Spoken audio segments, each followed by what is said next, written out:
Hello! It's another podcast. Hooray! I'm back with my two favorite people in the world. Yay! Introduce yourselves. I'm Twiins iink. I am Critter's sister. Here I am. Hi, my name's Allison. Here with my friends. Here to have a good time. Hope y'all are also having a good time. We're back at it again with Volume 8. A lot has happened since our last Volume 8 video. Yeah. It's been like half a year. It's been a long eternity. time. Yeah. It's completely different. Like, the weather outside has completely changed. Yeah. New people have moved in and out of the building. It's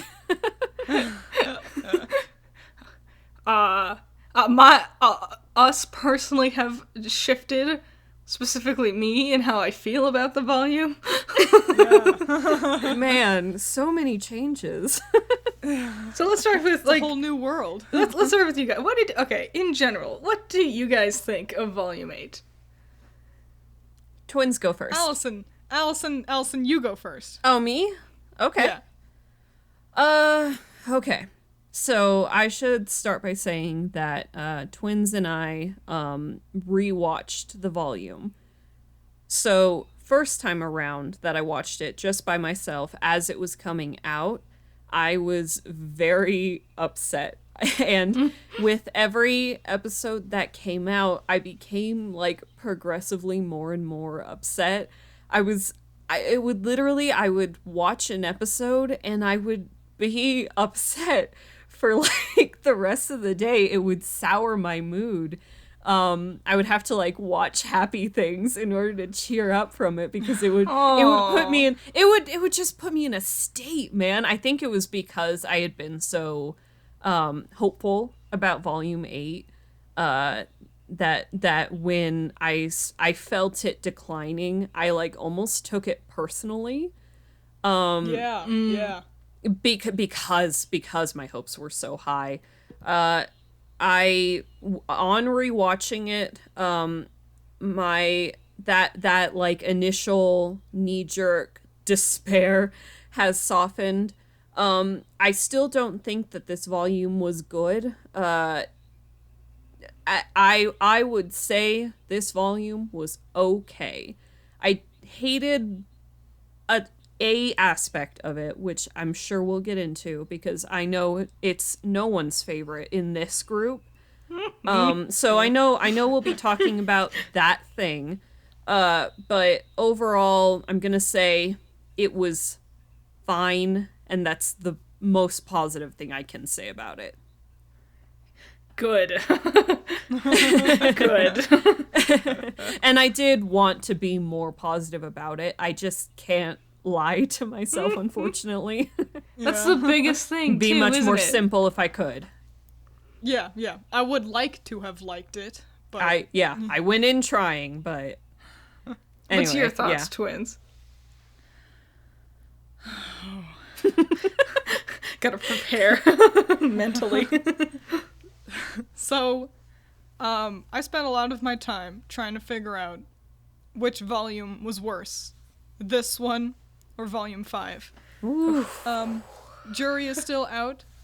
I was so unhappy with this volume that it was amazingly. It was like back when I was in the throes of depression, literally, where as I was watching an episode, and this was the last couple of episodes as well, you know, what should be the big exciting finale of the volume. Mm-hmm. I felt nothing.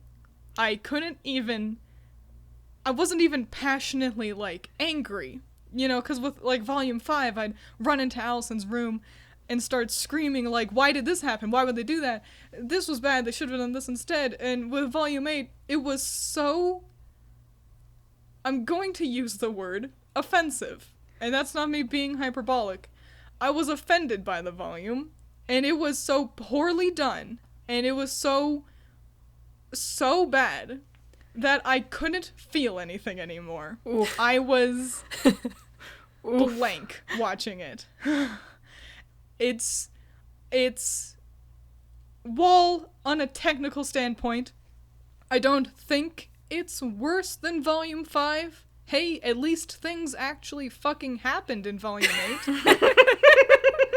True. Sure. But on a personal standpoint, this is the worst volume of RWBY. This is the worst thing I've watched. Oh. Oof. Like, it just, in everything? Yeah. And I've watched fucking Powder. And I hate Powder, and Volume 8 is worse than that. Comparing RWBY to an 80s movie. It's a shitty 80s movie. rom-com. It's barely calm. It's barely rom. Fair. It's just a sad movie. We're not talking about Powder. This is now a Welcome to the Powder Powder podcast. Yeah, where we talk about a movie I haven't even watched for like 15 years. It's been like over a decade. Yeah, I don't. Jeff Goldblum's in it. That's all I Sure. really We're not going to remember. talk about Powder. Why not? Okay. Just a bit. Just for half an hour. Critter, what about you? I also am not the biggest fan. And it hurts me because I was loving it so We're much. so happy. You really It's liked so the first sad. half. I was I'm so sad. I was so like, I fought for it. I was arguing in everyone's defenses. I was like, no, it's so good. It's like, oh, the Hound scene was too slow. I'm like, no, it was fine. It's thrilling. We can forgive it. Oh, this other thing wasn't as good. No, it's fine. We can forgive it. And then it just crashed hard, and I kept being like, maybe. But by episode 11, it really cemented itself as just, no. No is a good way to put it. I've realized that the middle volumes per, like, kingdom arc Yes! is Yes! always the worst. I've talked about this. I've mentioned this to Allison, and okay. So Volume 2 was my least favorite volume for a long time. And then after that, Volume 5 became the new worst volume. But that's only 2. 2 is not a pattern, it's a trend. And I was talking to Allison, like, before Volume 8 had started, I was like, we gotta see if my theory's correct, where they suck assholes whenever it comes to the middle volume of any given, like location arc, and they've confirmed it, and quite frankly, I don't want to watch a fucking anime where 1/3 of it is progressively trash and getting worse as it goes. Watch out for volume 11. Yeah. but if the trend follows, maybe next volume will be good. that is what is so the yeah, that's thing. how it always is. The first volume of a 3-volume arc. Welcome so the to first one Purgatory. is like, yeah, the first one is like acceptable but flawed, but it's it's nice enough. And then the second one makes you wish you were dead. And then the third one is like, well, that was a lot better. Why did we have to slog through shit-tier poopy garbage to get to that? The third And one's the one that snags you back in and drags you in, and you're like, help! You're like, no, leave me alone. And it's like, I don't know, I'm getting kind of tired of watching a show where only 1/3 of it is good enough, Because volumes 1, 2, 4, 5, 7, and 8 are all not that good. Not spectacular. Ugh. And I didn't even really like 6 that much. 6 just gets a pass because the apathy happened in it. Yeah. Critter, were you finished with your thoughts for the Essentially, second half of the volume? there's not really much I know what to say at this point. You're both very right. It's very just defeating. Like, it's just tiresome. And I feel like I'm just stuck on repeat just because I was just saying the same things over and over and over. It's rushed. Yes. It's boring. We're repeating ourselves over and over. Things just come out of nowhere. And I just can't fathom how 4 people who have shown before to be rather competent writers at least compared, like, from what we've seen from Volume 7, how did all 4 of them let this happen? I loved Volume 7. I think I loved it. It's funny yeah. because that's the thing. because I And wonder if at the moment I was like Volume 7 was just good, and then like now I'm like romanticizing it. I'm like, oh, Volume 7 when they had dialogue that was Like, I remember when Volume 4 came out, it's like, oh, this sucks, this is trash. And then Volume 5 came out, like, we were way too hard on Volume 4. Masterpiece.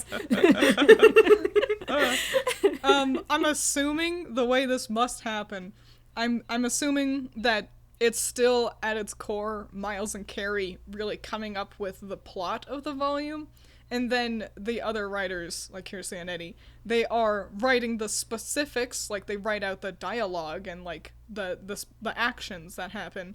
But I think it's them sort of adding meat to Miles and Carrie's still very flawed bones. That's the only way I can assume this happened. I'm wondering if I wonder if they write like the episodes in order, or if they write like popcorn, like scenes or something like that. Like because not like for random example, like Kirsty or someone could write episode 2, and then episode 3 is written by Eddie. Does Kirsty know what Eddie has written for episode 3? I would hope Moving so. into whatever her, like, what, does she have to just write episode 6 not really knowing, like, knowing, like, the vague idea, but not knowing the specifics of what happens?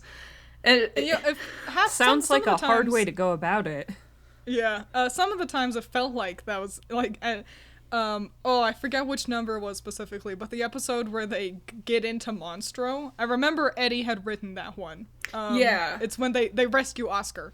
And it felt like so much of the dialogue was him trying to, like, fix or finish mistakes from previous episodes. Like, we take a second for Yang and Ren to be like, hey, sorry that we had a fight. And it felt like it had to happen because no one else had yet, and he was like, well, we need that plot point finished by now. So especially since he also wrote that episode where they had the fight. Yeah. It felt like no one else gave a shit about the cool thing he had established. And he was like, okay, I guess I'll finish it then. But I'm not sure. I mentioned this when the volume was like earlier when the volume was airing. I texted either one of you or both of you. I don't remember anymore. But I was like, I wonder if it would be better if like the writers dedicated themselves to like one team. Like I Miles this writes conversation. Miles writes for Team Juniper, and then Kirsty writes for Team RWBY, and then Eddie writes for the villains. Like, if they just dedicate themselves to, like, one group of people, rather than popcorning, I wonder if it would at least make certain arcs flow better, or feel more like they were fully thought out. Well, I mean, at that point, it's not up to the writers, you know, it's the directors. The direction is what the writers are following. And the directors decided to waste a whole fucking episode on Cinder's backstory for no reason. You know? Mm-hmm. Like, I don't know how much weight we can put on what the writers have to put down when, at the end of the day, it's Carrie and Connor and whoever the other writers or directors are. They're the ones who decided, then this happens, you guys write do the writing now. Is that how it works? Or is it the other way around? Well, it's really hard to decipher because Carrie and Miles are both writers and directors. That is true. And I think that's a problem. I will say if you have a situation, even if it's like there's a bunch of different hands in this project, whoever is overseeing said project should be, to some degree, in charge of making sure that it is a cohesive one and that it doesn't feel choppy like this. So, regardless of at what point the director does step in, maybe some heavier oversight. I don't know if that's the proper phrasing for it, but maybe someone should hold the reins a little bit tighter. Maybe. Yeah, I was gonna say it feels like no one's at the wheel driving this bus. It's just everyone's going, but there's no leader actually. You know, that's a good way of putting it. they're all reading the road signs and saying turn left, turn right, but no one's actually making the final decision and driving the vehicle. That feels really accurate. I was gonna say something. Can we talk about Penny? So you want to talk about Penny? Yeah. Let's talk about Penny. Okay. I'm taking the podium. I'm gonna stand on my little soapbox for a second here. Wow, what a surprise. Twins. Wants to jabberjaw for too long. Okay. I'm really offended that they made Penny human. I think it's a gross decision that they did that, because it completely, utterly ruins one of my favorite scenes from the first volumes, when RWBY learns that Penny is a robot. And RWBY has one of the best lines of the show. It's the best thing she's done. And it's where she says, "You really think just because you're made out of nuts and bolts, you're any less human than me?" Yep. And that's always been the point. It's that it doesn't matter what's on the inside. It's the fact that, or rather, it doesn't matter that you're different. You're still human because you've got a soul and you've got an aura.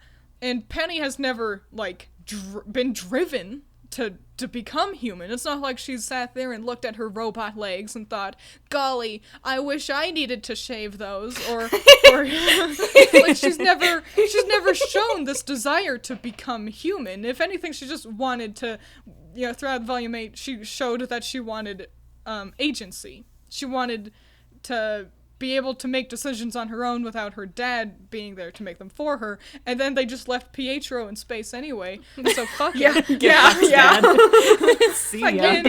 And so making her human it was fucking gross. I thought it was really, really disgusting of them to do that, to just decide, oh, of course she needs to become human because she's Pinocchio, because especially since she already proven she was a real girl by getting the maiden powers. Exactly. That was so proof. A computer isn't going to become a maiden. And kind of like their obsession with, Cinder's backstory, it's literally just Cinderella because we're too stupid to come up with something interesting or unique. And so, she's Pinocchio, so we have to turn her real. Especially because all they then did was kill her. They made her a real girl so that she could bleed red instead of green. And it's disrespectful. No, now she can't be resurrected again. You're right. They already established that. She couldn't have been able to do it anyways. It was pointless. Pietro had mentioned he's running out of aura, and he probably wouldn't be able to bring Penny back again. So it was a worthless thing to do in every element. They literally just made her human to kill her and have it be more dramatically colored. Mm-hmm. And that was the thing. That was really the thing that cemented this volume as disgusting to me, was just this disrespect to the previous volumes, to the stuff Monty was actually there to write, and to the fans, because this is nothing less than the same sort of asinine, heart-tugging bullshit, just like how they had with the Pyrrha statue of, don't you guys care? Don't you remember the first time you cried about Penny? Well, now she's dead again. Don't you want to cry again? I remember saying, surely they wouldn't be so stupid as to kill Penny again. No. And here I am. Here we are. And I wish that she had just never been brought back.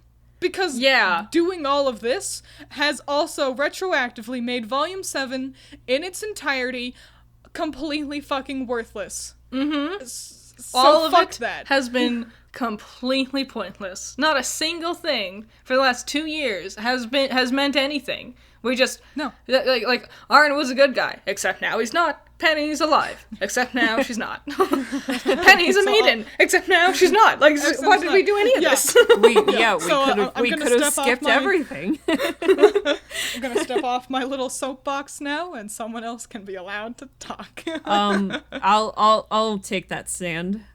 So hi, I'm the person who really strongly pushed back when Twiins had said the reason why they brought back Penny and then had the conversation about, oh, I can't bring her back again. You had said they're probably just going to kill her. And I was like, that's ridiculous. That's absurd. They would never. They'd have to know that would be a terrible writing call to literally bring back a character who they have killed off because they didn't do her death very well last time. Yeah. And then kill her off again. Surely they would never. And then they did. And oh man, look at me wearing my clown pants. I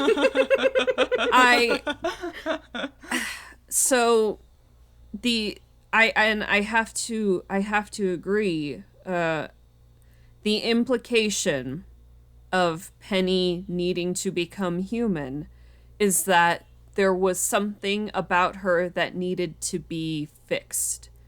Mm-hmm. Yeah.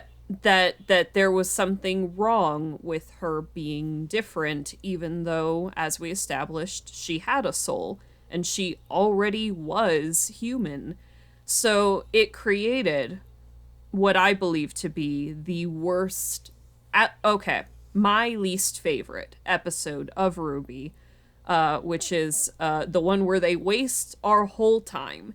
I know. Talking to Ambrosius. Yes, it's when they go into every the vault. single thing about that episode was a waste of time. It was, first of all, very poorly paced, and then Penny became human, and it was so very why. It's ridiculous. You could have, if you insist. If you must kill off Penny, which, first of all, sir, why? But if you must... To make one person cry again, that's why. If you must kill off Penny once more, then why make her human? Just kill her. She can still die. She can't be brought back. You already said that. Don't waste our time.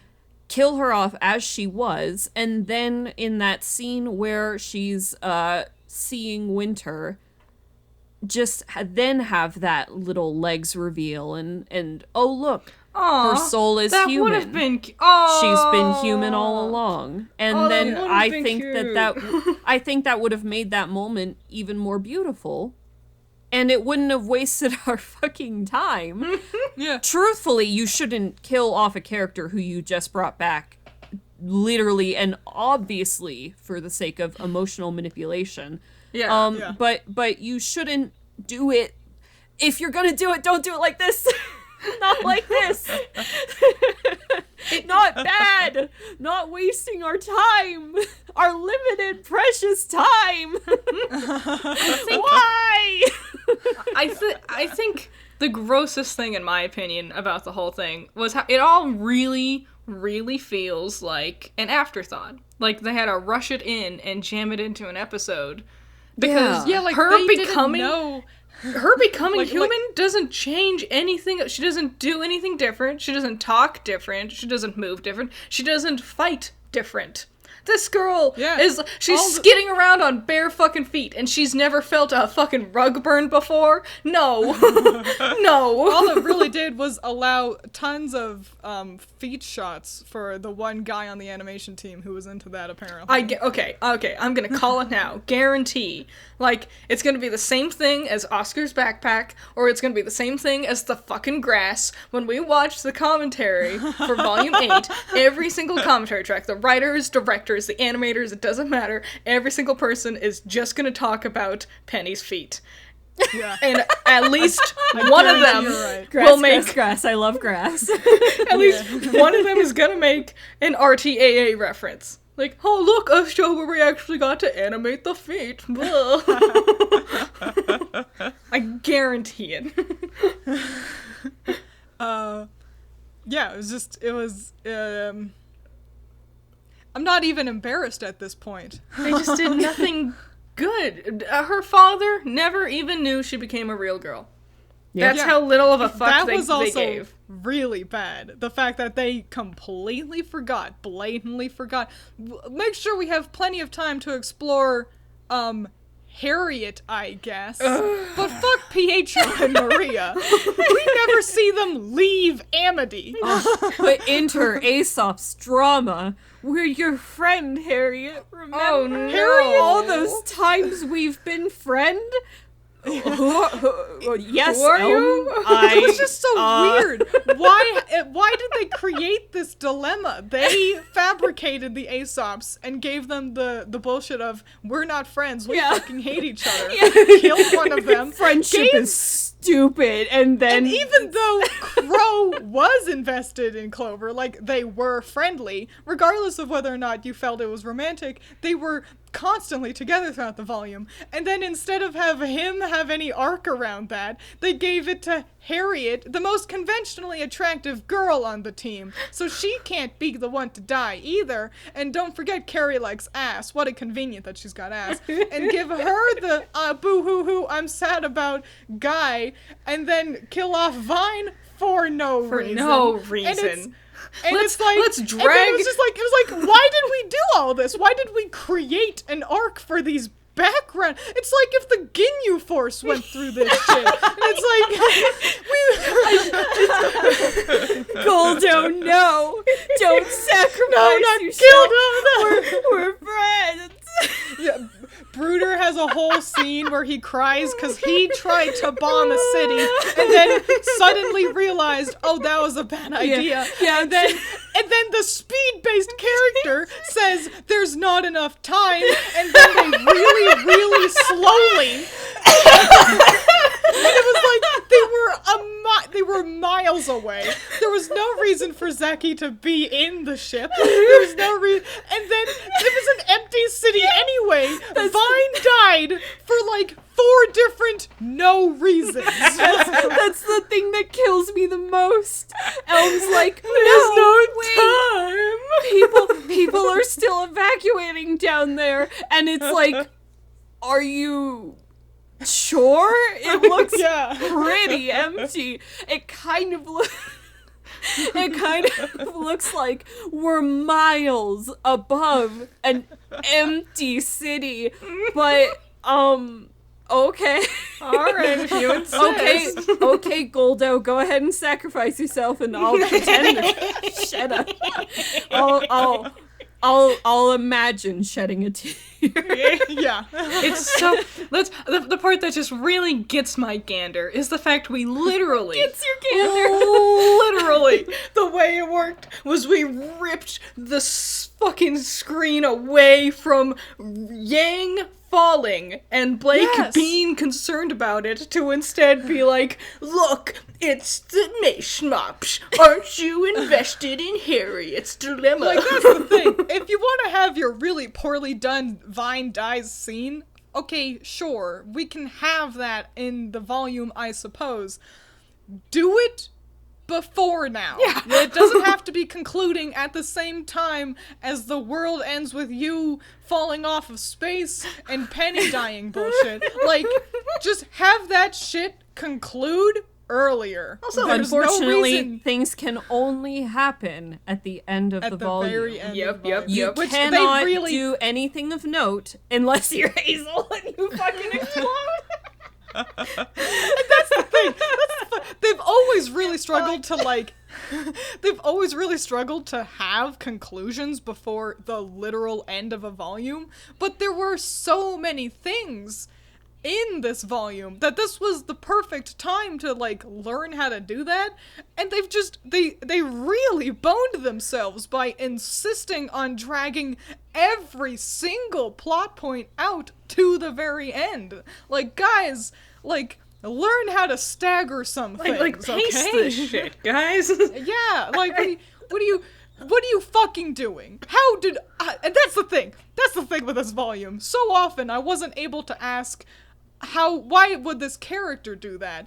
I was stuck on a meta level asking, what are the writers doing? What are the creators' goal? What is their motivation? 'Cause it's baffling to try to understand how this volume got made. I think the other biggest thing about I don't want to stick on Harriet and the Aesops too much, but another thing Why about not? The writers did. Because it's like, God, no, we don't need to give them more screen time than the story insisted on doing, even though we were like, cut back to RWBY? I've seen so many people being like, no, the Aesops, I really am invested in them. They deserved to be fleshed out. And I'm like, you're the same motherfuckers who sit there and cry anytime Jean does anything. No, it's, oh, you're stealing screen time away from RWBY. No, you just like that background character more than that background character. Yeah, that's Right. listen. They're cute. I get it, man. But prioritizing your time is a huge deal when you have a story that has this many things going on and so many people at play. I completely understand the natural urge to be like, this character is my favorite, I want them to do more, but you have to be reasonable about the pacing of this. And if you like the Aesops, you know what? I'm not going to make fun of you. I can understand why someone would like them. It's just, you gotta pick a good time for it. And the finale, when the heroes are falling to their deaths, well, you know, their quote-unquote death. When the heroes are falling off the edge and the world is ending, now is not the good time for the side characters to cry about friendship. Yeah. Fucking, it's like in Fullmetal Alchemist. I love Havoc. Havoc's great. He's one of my favorite characters. I'm not sitting here crying because we had to spend time with, like, Armstrong and Mustang instead. And I'm not expecting Havoc to show up at the conclusion of every season to get an important moment to cry about his legs. Like, you know, like... The brothers are far from my favorite characters of the series, but I recognize that they need more screen time than Mustang's one friend who got paralyzed, you know? Is that a spoiler? It's like 10 years old. I guess, spoiler alert. Yeah, spoiler alert Havoc for a was- side character. Exactly. Spoiler alert for the first season of Full Metal Alchemist. All right, fair. So A good point, anyways. So I want to shift topic. Okay. How do you guys feel about the conclusion to the Hound? Oh, that radio silence. Okay. That tells me I everything. hesitated because I thought Twiins would feel passionately about this and wanna hop in. I loved everything that the Hound did. I'm sad that he went down so quickly. I love him and I want more Hounds.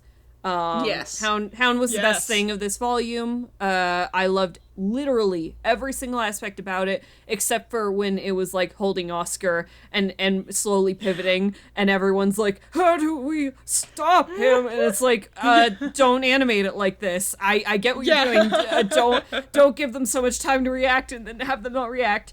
But I loved the set piece with him in the Schnee Manor and how it was all spooky and cool. Hound is my favorite Grimm since the Apathy. I love him. Have more Hound stuff. Very cool. Wish he had been there through the full volume because he was the most interesting thing. They can finish that plot point early. No. I pretty much completely agree with Allison. I thought the Hound it's one of the very few actually very scary Grimm. Like when he's thrashing Oscar around, that's a tense shit right there, and I liked it. And yeah, in the mansion, I thought it was pretty dumb that Weiss decides to be stupid so to conveniently give Willow an excuse to help. Yeah. But regardless, you know, the Hound was still interesting in the fact that, because we had all, for some reason, started to guess that there was a person inside the Hound. Well, that's the moment it talks. It's like, well, that doesn't seem right. But you know, so and then it being a silver-eyed warrior, that was really cool. And Yeah. I while it definitely feels like a response to fans like me, asking, so why was it go kill Maria, but now it's don't let RWBY die? Like, it seems like they actually thought about that and gave it a real answer. And an answer that's actually decent. Yeah, it's a cool idea. Yeah. And so the thing, and again, yeah, I'm sad he got taken out really fast. He really didn't do anything. He just kidnapped Oscar and then died. But he was still very imposing. Definitely one of the most interesting parts of the volume. My only real gripe with the Hound is it's actually with RWBY. Wow, what a surprise. So An issue with RWBY's, our main character? No. So RWBY's pouting in an episode, and she makes the conclusion that, that's what happened to Mom. And I guarantee you, 100% she's right. We are definitely going to be fighting a summer Hound. Oh, for sure. That will happen. I look forward to it.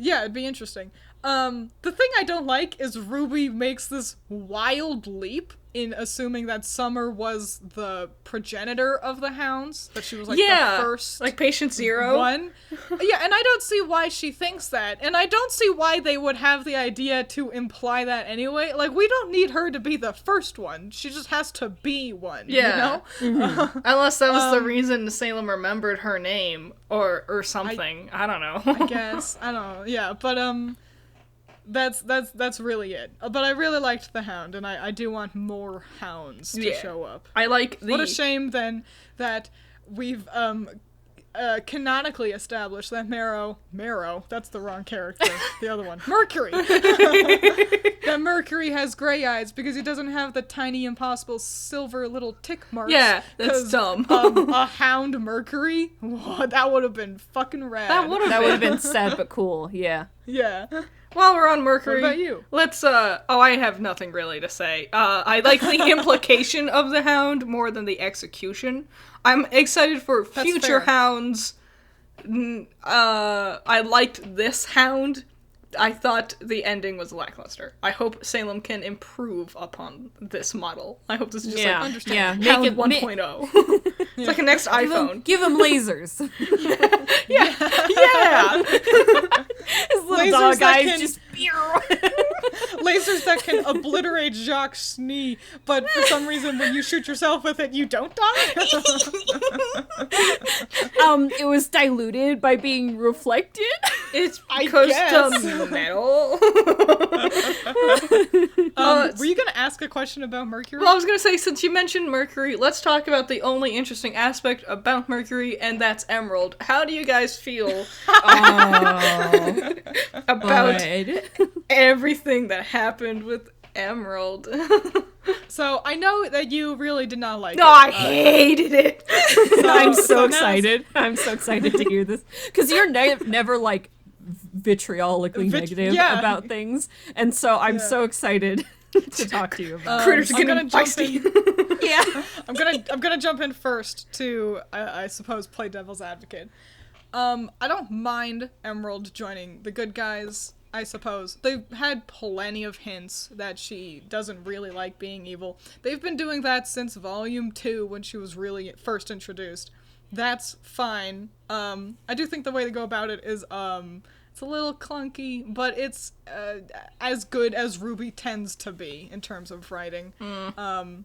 I think I wish first that they had established her sort of becoming bros with Oscar during his stay at Monstro, because otherwise, because her just showing up after Hazel and being like, hey, I also want to be good now. Yeah. Like, that was bad. But moreover, the problem is that she just has completely forgotten her entire motivation of I'm in love with Cinder in the same volume where she, like, actively gets brave enough to defy Salem's orders to help Cinder go try and fight Penny. Like, 2 episodes later, she's sneaking in with Hazel being like, let's be friends with the farm boy. And so that's weird. It feels They like there's should have just an episode missing between those two does. plot points. Yeah, and the fact that they go out of their way to show Cinder acknowledging Emerald's change in sides, and how she's, like, pissy about it now out of nowhere, as if she's ever given a fuck about Emerald. But they don't have Emerald in any way acknowledge Cinder, I think it's really, really flawed. So, in theory, I don't mind Emerald being on the good guys. In execution, they could have definitely done it better. Yeah, I'll take next because I'm pretty neutral about it as well, and I also have a very, very similar stance as Twiins. I think that I feel fine about Emerald defecting. I feel like they've been kind of leaning that way for quite some time. Honestly, I kind of thought that Mercury and Emerald would bail sooner. I thought that they were gonna bail after, because they had that really weird end credits scene in volume 6 like years ago. And the monkeys still haven't done anything. Salem was making flying monkeys, and they looked horrified. They were like stunned and shocked and afraid, and then the monkeys never did anything. like they're there. That's it. Yeah, they fly around along with the other background. But it certainly wasn't what I would have a Marvel end credits scene for. But all right. But yeah, I figured that she was gonna leave for a while now. I think that they kind of got it twisted with because Emerald was gonna leave and Neo was gonna leave. It was just a matter of how. And I think they did it weird because Neo was unattached. I don't think that Neo needs any reason to ditch Cinder. She is basically a merc. She can, she's a hired hand. She's in it for herself. She has no attachment or signs of love or affection for Cinder at all. In fact, she's openly rolled her eyes and been like, whatever, bitch. So I don't understand why you had the Neo betrayed scene.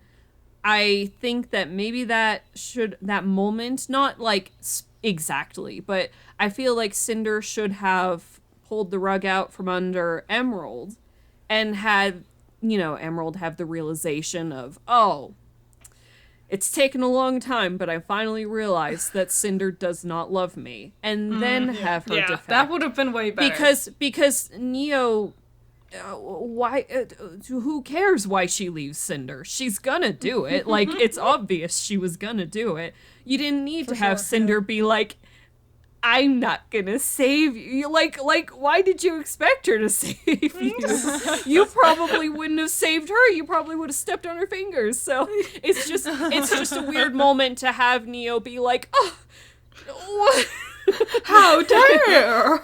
I know I was gonna backstab you. I just wish you hadn't have done it first to me. Yeah, that's not fair. So yeah, just wish they had switched that, and then I think it would have flowed a bit more smoothly. I think the thing with Emerald, I just hate, like, everything you've mentioned already makes me just hate everything with Emerald's switching sides.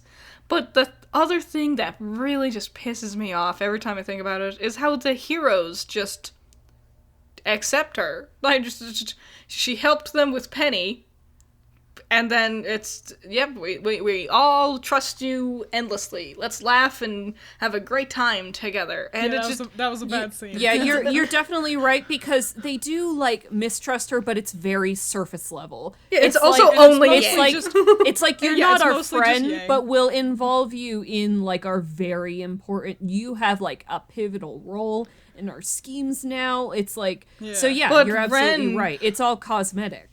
Ren could see that she was filled with, what was purple? Like, regret or something? He didn't say. He just said purple. Ren's semblance boost is gonna be so contrived. I can already see. It. It's gonna be, it's like, Ren's I don't need to explain. Is the worst thing to ever happen to him. I hate it. We don't need to justify like every anything. scene he's in, he's like, I know what the writers mean, and it's like, well, can they just... Can they? Okay. Yeah. Oscar. Ren's semblance is just an excuse for the writers to have Yeah, for him to explain what they're too dumb to actually illustrate. He has omnipotence and boringness now, so it's like everyone's like, so my backstory, and he's like, I know. I already know like, you don't need to tell the audience. I have something I need to tell you guys, and Ren's like, Oz is back, and it's like, yeah, but like you could at least pretend to let me. Yeah. Next volume, Oscar's gonna be like, guys, I've unlocked my semblance. I can pull the literal script out and see where to go. Guys, I unlocked my semblance, and he like opens up his phone and a chat window opens with the directors. Like like a live action video footage of them. Oh, Miles and Carrie, yeah. And they're like, hi. Make sure to buy our merch. Do you want to watch this other show after RWBY? Now that RWBY's done? No. Fuck no. Get out of here. Okay. So like I canceled my first subscription today for Rooster Teeth, nice. And it like when I do, it has this box, and it's like, is there a reason you're canceling your subscription? And the very first option, they know it's because RWBY's over. And then there's like 20 other options, like, because some other thing's over, or blah, blah, blah. And it's like, no, we all know what the real answer is. Yeah. Did you have to, like, did you have to, like, go through, like, 20 prompts of them being like, are you sure? Are you really sure? Please don't go. Please. Just a handful. Please, we're still making Red versus Blue. And they showed like characters on top, and one was like one of the Red versus Blue characters. I don't remember which one. And I'm like, yeah, okay. And then the next one for like the like you finished doing this thing was the dude, like the nomad from Nomad of Nowhere. I'm like, that's a fucking dead guy. You don't. Oh wow. You guys just gonna keep pretending you're dragging that show around because we all know you're not. Cam, come on back to Cam. I mean, good gravy. Like they after 12 years. Acknowledging its complete failure, Ray managed to get them to do a season 2 of The Strangerhood. So, literally, they're not above anything at Rooster Teeth. That is very true. And guess what? No one liked season 2 of The Strangerhood either. It was a complete failure redux. I had literally never heard of it until you talked about it. It's just The Sims. They just tried to do Red versus Blue, but with Sims, and not good. It was really cringy, yeah. Maybe I'm no fun, but that sounds terrible. It was. We had mentioned Ren, and I'd like to try to tackle the part I'm the most conflicted about. Okay. Go for it. Ren and Nora's talk. What are you conflicted about? So everyone else go first. So then I can hear what everyone else thinks. How do you feel about Ren and Nora, this volume? I'll go first. I thought it was absolutely fantastic. I think both Ren and Nora have reached fantastic, amazing new directions for their characters. And it doesn't come from a place of, like, hate or anything like that. They're not making steps backwards. They're very actively making steps forward, just now away from each other. And I think, especially on Nora's behalf, it takes a lot of, like, inner strength to realize she could just stay with Ren and continue to date Ren. But she wants to know who she is beyond that. She wants to keep growing. So even though she does still love him, it takes a lot of, like, willpower to say, I need to not be with you, though. And I think it was absolutely spectacular. And I'm now more excited than ever to see more Ren and Nora and see how they're gonna grow further into the future. I'll take second. I have similar but slightly less enthusiastic feelings about it. I thought it was very good, but I thought that the way they got there was a bit clunky. There were some weird bumps on this road. I think that in a way they realistically portrayed a couple who's like feeling a lot of feelings and in a hard place in their lives, and so sometimes their interactions are going to be kind of tense and sometimes one of them is yelling and the other one's like, but why? But I feel like some of the conversations were a bit clunky, and specifically I'm thinking of the scene where Nora's in bed and Ren's like, and she's like, you and your coping mechanisms and your repression, and she's very angry at him, and it's an odd scene for me because it feels like a follow-up to the scene that she wasn't a part of when it was Yang and Jean and Ren, and Ren's like, failure, you're a failure, and rubbing snow in Jean's face, making him cry. It felt like a follow-up to that scene, which she wasn't present for, and it was weird because of that. Like, it was like, why are you yelling? But I like the sentiment. I think the acknowledgement of the clearly pretty codependent relationship where they are not two people as a couple, they're two halves of a whole, and in a way that's flawed because when they're apart, who are they? They're a half person. So I think the acknowledgement of that and of the, yes, we do love each other, yes, we need to be more than our love for each other. And by doing so, we will become a more healthy, functional couple. I think that that's not only good acknowledgement of the way that they have written Ren and Nora, but a healthy thing for people, especially since I think that a lot of teenagers do watch RWBY. I think that's a very important thing for people in young relationships to hear, that you gotta be yourself before you are able to fully, truly be with someone in a healthy way. You have to know who you are before you know who you are with someone else, if that makes any sense. I agree. Very well said, which is surprising coming from you. I know. Not to imply that you're usually, like... No. Blubbering. As someone who is not particularly relationship inclined, I took psychology.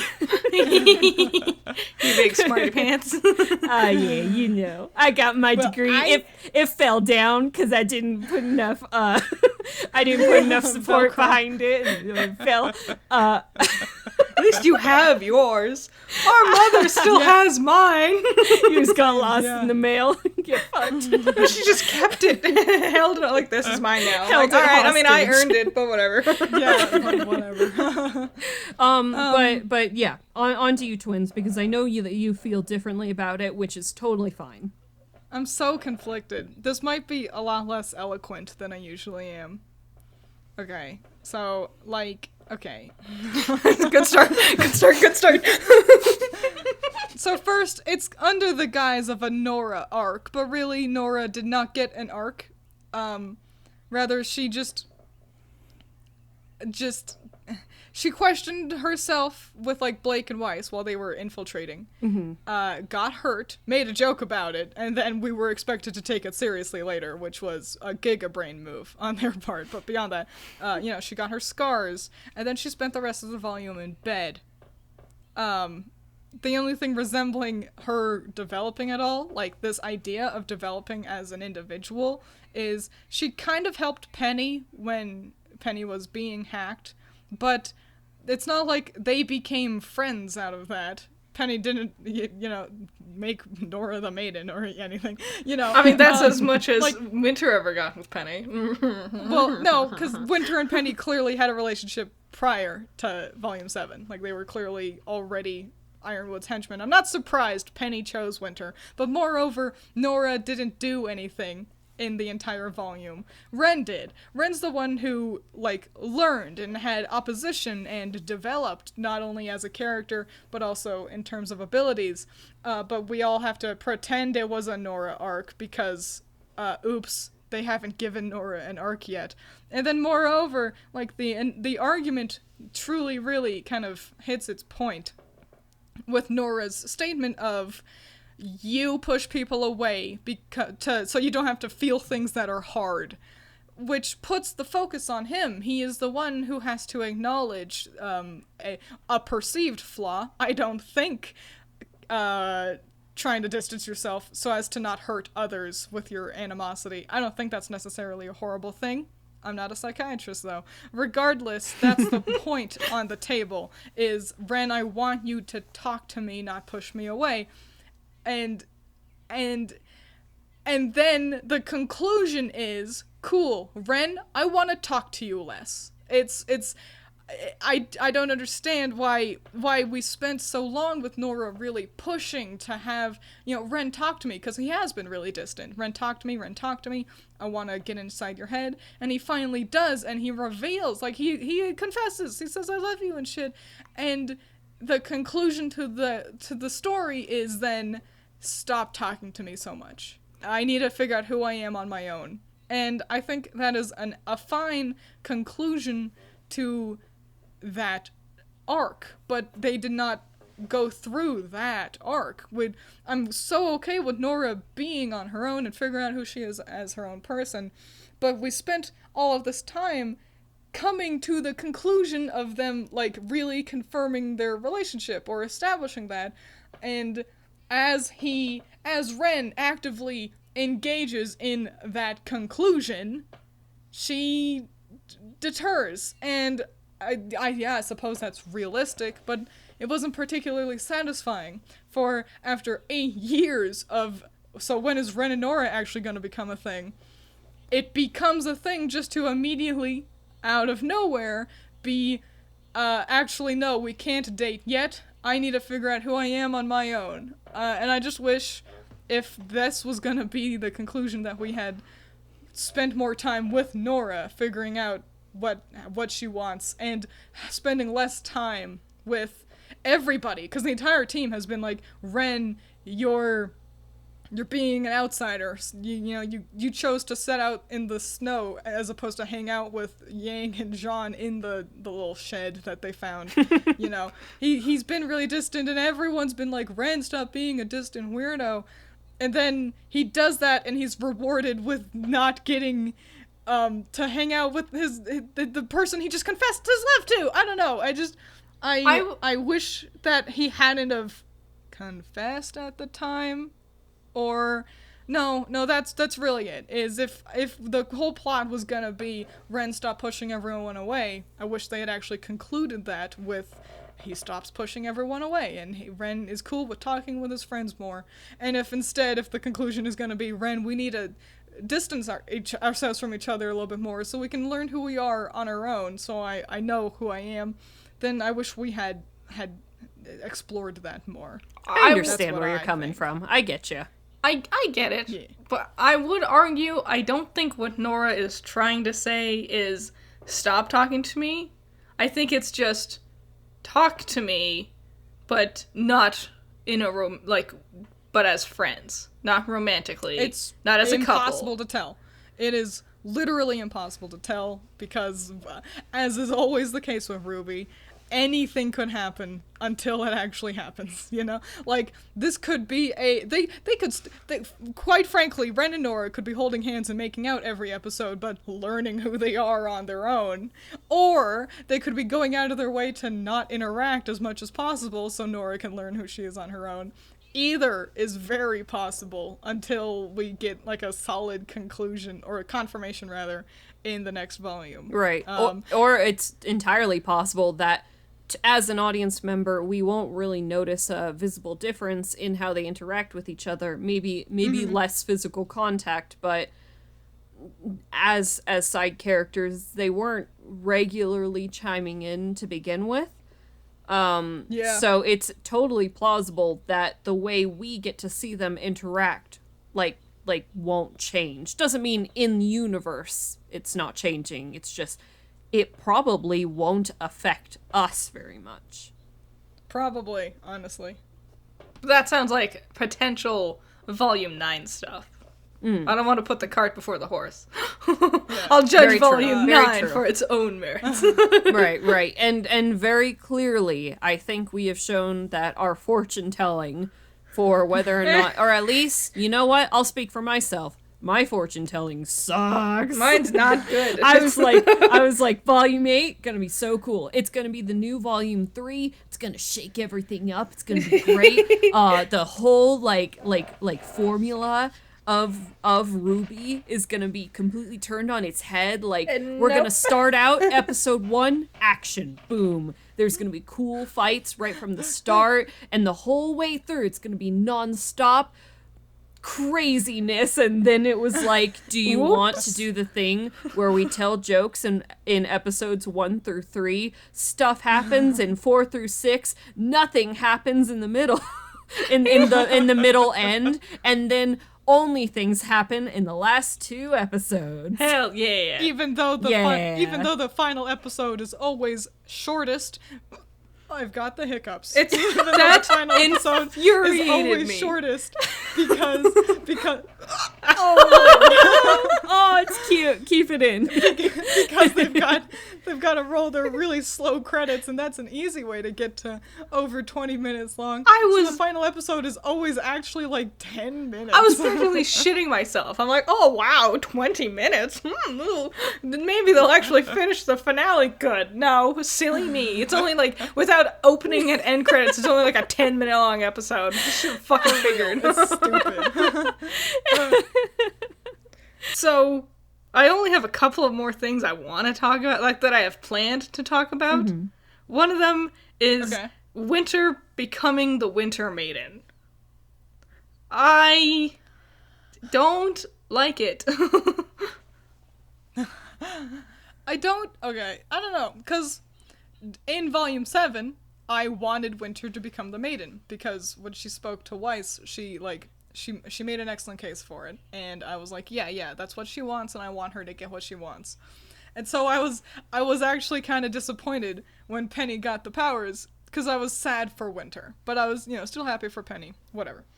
And then, I think I actually talked about it in our last podcast, I mentioned that if Penny were to die, I expected her to pick Winter to get the main powers, because Penny knows that's what Winter wanted. That was the original plan. Penny didn't want to become the maiden, and so if she were to die, of course she would then pass it on to her friend, who had intended to become the maiden.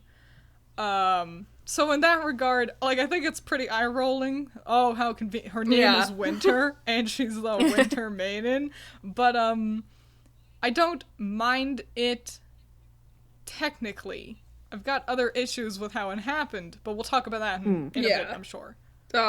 Allison, thoughts? I'm definitely going to be the most boring one here about that. I feel completely neutral about Winter becoming the Winter Maiden. I am not for it. I am not against it. My only thought about it is, wow, she looks cool when she's using the powers and stuff. So it's literally like... I am glad that they've figured out how to make the eye glow. About time. It especially looks good with her. Winter looks cool as the maiden. I will say, regarding Winter more as a character and less as a maiden, I am glad that I do now care about Winter. I remember Winter was a fan favorite for a long time, and I did not care at all about her, and I couldn't really understand why people cared about her. She just felt so aggressively like a cameo character, she's voiced by the cool lady, and she looks cool, and it felt like a strange reason to latch onto a character. But they have convinced me. I like her. She's neat. Cool. Good. She's a maiden now. I hope she doesn't die. I'm kind of annoyed that Winter fights, interestingly, because she has all the same summoning powers that Weiss has, and so it's kind of annoying that, Winter does still, cool sword stuff sometimes, and Weiss doesn't. Yeah. That I bothers me. get that. That's a nitpick, I will say Weiss's new outfit is not helping with that, since she can barely move, fucking ice skating. Yeah, her skating with a poop in pants. And that's the thing. Really, they should have modeled it so that her skirt could flow as opposed to be stapled to her knees. This is gonna be a small little tangent here. we'll come back to Winter never. as the maiden, but I just want to real quick talk about Weiss's outfit and how this is once again for the trillionth time the creators fucking being incompetent and refusing to learn from their mistakes because they already made this mistake with Yang. Yang had to just outright fucking remove half of her outfit for volumes 5 and 6 because they fucking could not figure out how to animate her long they figured it coattails. out. Clearly, They that was figured the it out. reason. Just make her not move. Exactly, but then, like, Monty understood this. Like, I've mentioned in a video, and Monty's mentioned in a video, that he had intended for Nora to have a big bow on her back in the first couple of volumes. But he acknowledged that that was really difficult to animate, so he opted out of that. And the current team are asinine and stupid, and they refuse to acknowledge the medium they're working in. And now, congratulations, you've made your most elegant, well-animated character sliding around with poopy pants and not being able to fight at all. Real fighting there. The It's poopy fucking pants asinine. looks I'm really annoyed. terrible. It's so bad. It does look bad. Weiss was already kind of, ever since she became a summoner, she was already kind of like put in the back row, and very slow moving At least she could combat and At least she could, like, twirl. yeah, exactly. At know? least she looked like a cool summoner, and now she doesn't. I don't understand how in the you got like real cool wizard robes for her, but since you made it a dress instead of a robe, she can't move now, and Thank God we're going to a whatever. hot environment. Fucking maybe that would help. We'll talk about that. We'll talk about that, in a back second. to winter. Feel free to let us know about how you feel about winter becoming the I maiden. was initially like pretty upset because I'm like, that makes no sense. And the more I've thought about it, the more I'm like, it does. It just, I wish Penny once this volume ever gave a thought about winter. Like, ever thought about winter. That's fair. Yeah. Because Wish it feels he like had. it's been a long time Yeah. since they've, like, when she passes her power off to Winter in, like, the Void, Winter's wearing her Volume 7 outfit. Yeah, because Penny had never seen her, or no, she did though, didn't she? She did see Winter wearing Yeah, her if- armor. No, she wasn't there. Yeah, so I guess Penny never saw her in her fancy cast armor. So, shit. like, I've grown to, like, be fine with it. It's acceptable, whatever. But, like, it feels like it's all just a retcon for making, like, they made, Yeah, it feels they like a made waste of Penny time. the maiden just to be like, woo, what a twist, and then they were like, well, we wanted Winter to actually be the maiden, so then they're like, well, guess what, Winter's the maiden again, ooh, double twist, gotcha. And it all feels so, really like, not, like, necessary. Yeah, it feels really incompetently, like, technically these events happening could be fine, but the way it's executed is so, like, what was the fucking point then? It You just, know? we were gonna get from point A to point B, and then we got sidetracked to C, just to go back to point B, and it made no sense in my mind. Yeah. Should we address how Penny died? Okay, time for me to get back on my Okay. soapbox. Because... Okay, I can't let myself no ad hominem. be mean. I can't be mean because they don't like it when Well, you're too mean. Well, it also it muddies the argument. But also, it doesn't help anyway. But it should not have been Jean. There was no reason for it to have been Jean. I don't see why they picked Jean. It should not have been him. It should have been Ruby. Mm-hmm. It should have been Penny's friend, Ruby Rose. The fact that Ruby was one of the earliest people to fall into the void is baffling anyway. But the fact that the final cool battle is between Cinder versus Penny Weiss, okay, and Jean, it's incomprehensible. It should have been RWBY, and RWBY should have at least been there. And it was when and how convenient that Jean gets to fall into Destiny Island. So he gets to stay with the main plot. Isn't that convenient? And we had rewatched the volume recently, so that we could have collected thoughts. not rage-fueled. Yeah. And it was upon a rewatch that I realized how often Jean being super duper is brought up. 'Cause, like, the big point in Ren and Yang's argument isn't the dilemma they're arguing about. It's, Jean cheated his way into school. Like, anyone gives a fuck about that anymore. And then the next scene, when we come back to them, Yang's like, you know what? Ren's a real asshole. You're great, Jean. You're brave and strong, and you've worked really hard to get your hunter's license. And then it happens again in Monstro. Isn't Jean the best? Jean's And I'm not going to be mean, but quite fucking frankly, I've always been a real defender for Miles. I've always said that Jean is not a self-insert, that Miles is just not amazing at writing, and he just tends to think about Juniper more often than RWBY. I've always advocated for that, and I've always been very defensive whenever people do accuse him of making Jean his self-insert. I can no longer defend that. When literally the person voiced by the lead writer is the special snowflake who gets to kill Penny and have the dramatic moment after he's said, I don't know, maybe 2 sentences to the kid. After once again, RWBY is pushed aside, literally pushed off the face of the planet, so Jean, voiced by the lead writer, gets to have a special moment.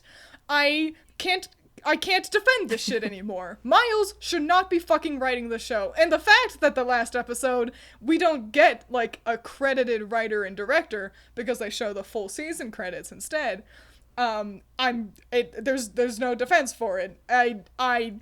Miles is apparently incapable of writing any character other than the one he voices to do anything, and I don't think he should be allowed to write for the show anymore, because this is the 8th year in a fucking row where the protagonists are all thrown away to make sure his team and his character get to be the specials who do the special shit at the end. And I'm fucking done with it. Stepping down now. Off that soapbox. I'm gonna hop on real quick. Just want to say, you're like, no. Okay. Well, here's the thing. I like Jean as a character. Generally speaking, I don't hate him with the passion that most people do. I've been liking him more and more in recent volumes. I will say I think it's unfortunate that a lot of the reason why I do like Jean is because I'm like, oh, look at that character writing and development, and it's like, the main characters aren't getting that, and it's like, it's a little bit frustrating that he is getting that kind of writing when the main characters aren't, but it's kind of like how most people's favorite is Weiss, because she's the only one who's ever gotten to develop like a TV movie. Like, of course we kind of like Jean as a character. He has a character. He's not a concept still. Also, he's not this isn't totally related. Or actually, this isn't related at all. I just really, really like his design for this volume, and I just wanted to compliment it once more. He looks great.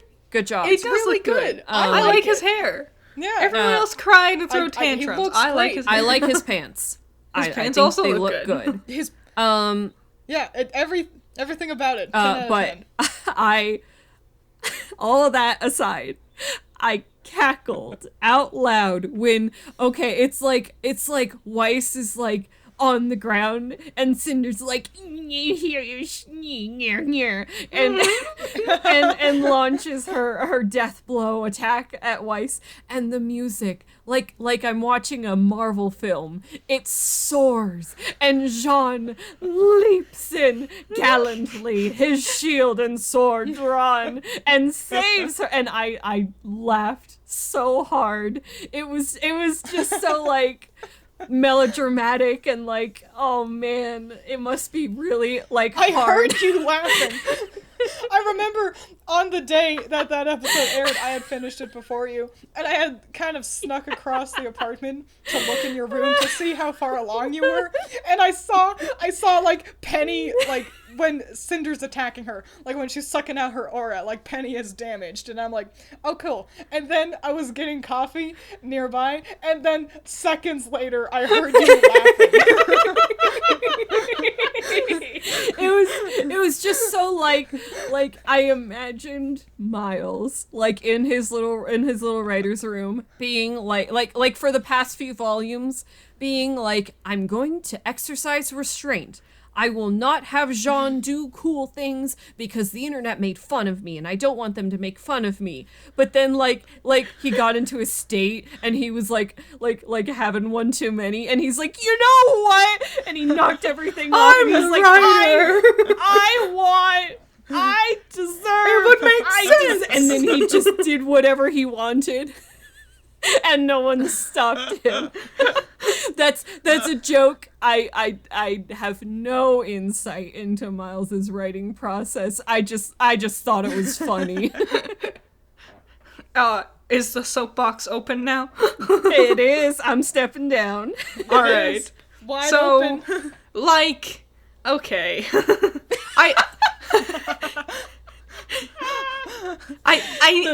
preface of a Jean defender.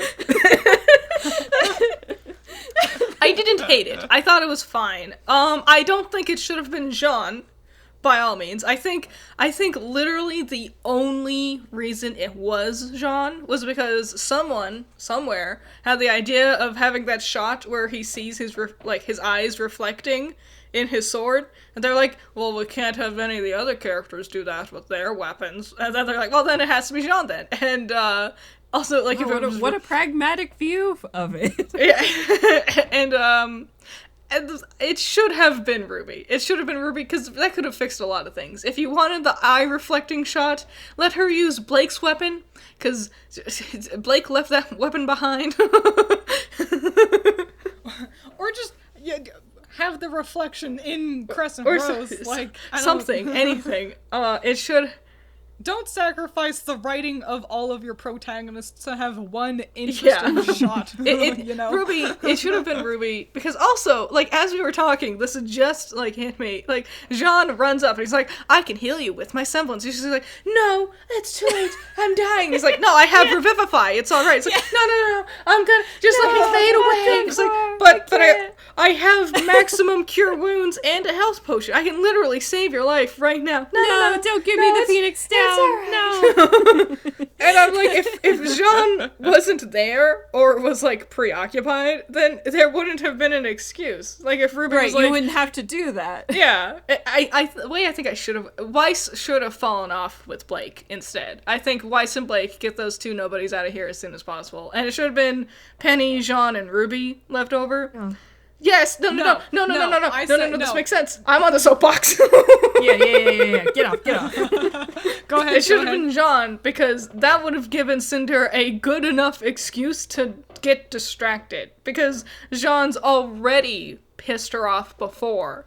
And so if he, like, because Weiss runs in and then Cinder just gets like, I don't know, baby vision and tunnels in on only Weiss, even though Penny is dying right there. Yeah.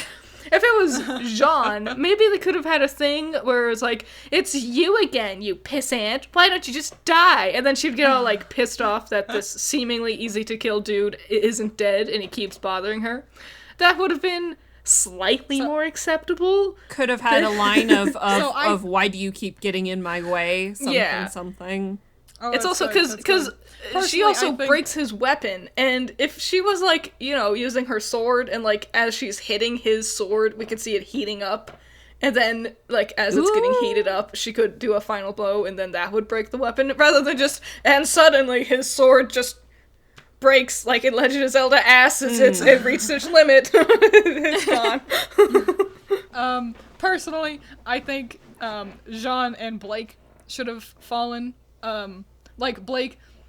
So Yang falls, and then Blake is in her, like, I need to get revenge mode, and she falls, and Jean, like, jumps in to try and save her, or, you know, because he can glide, whatever.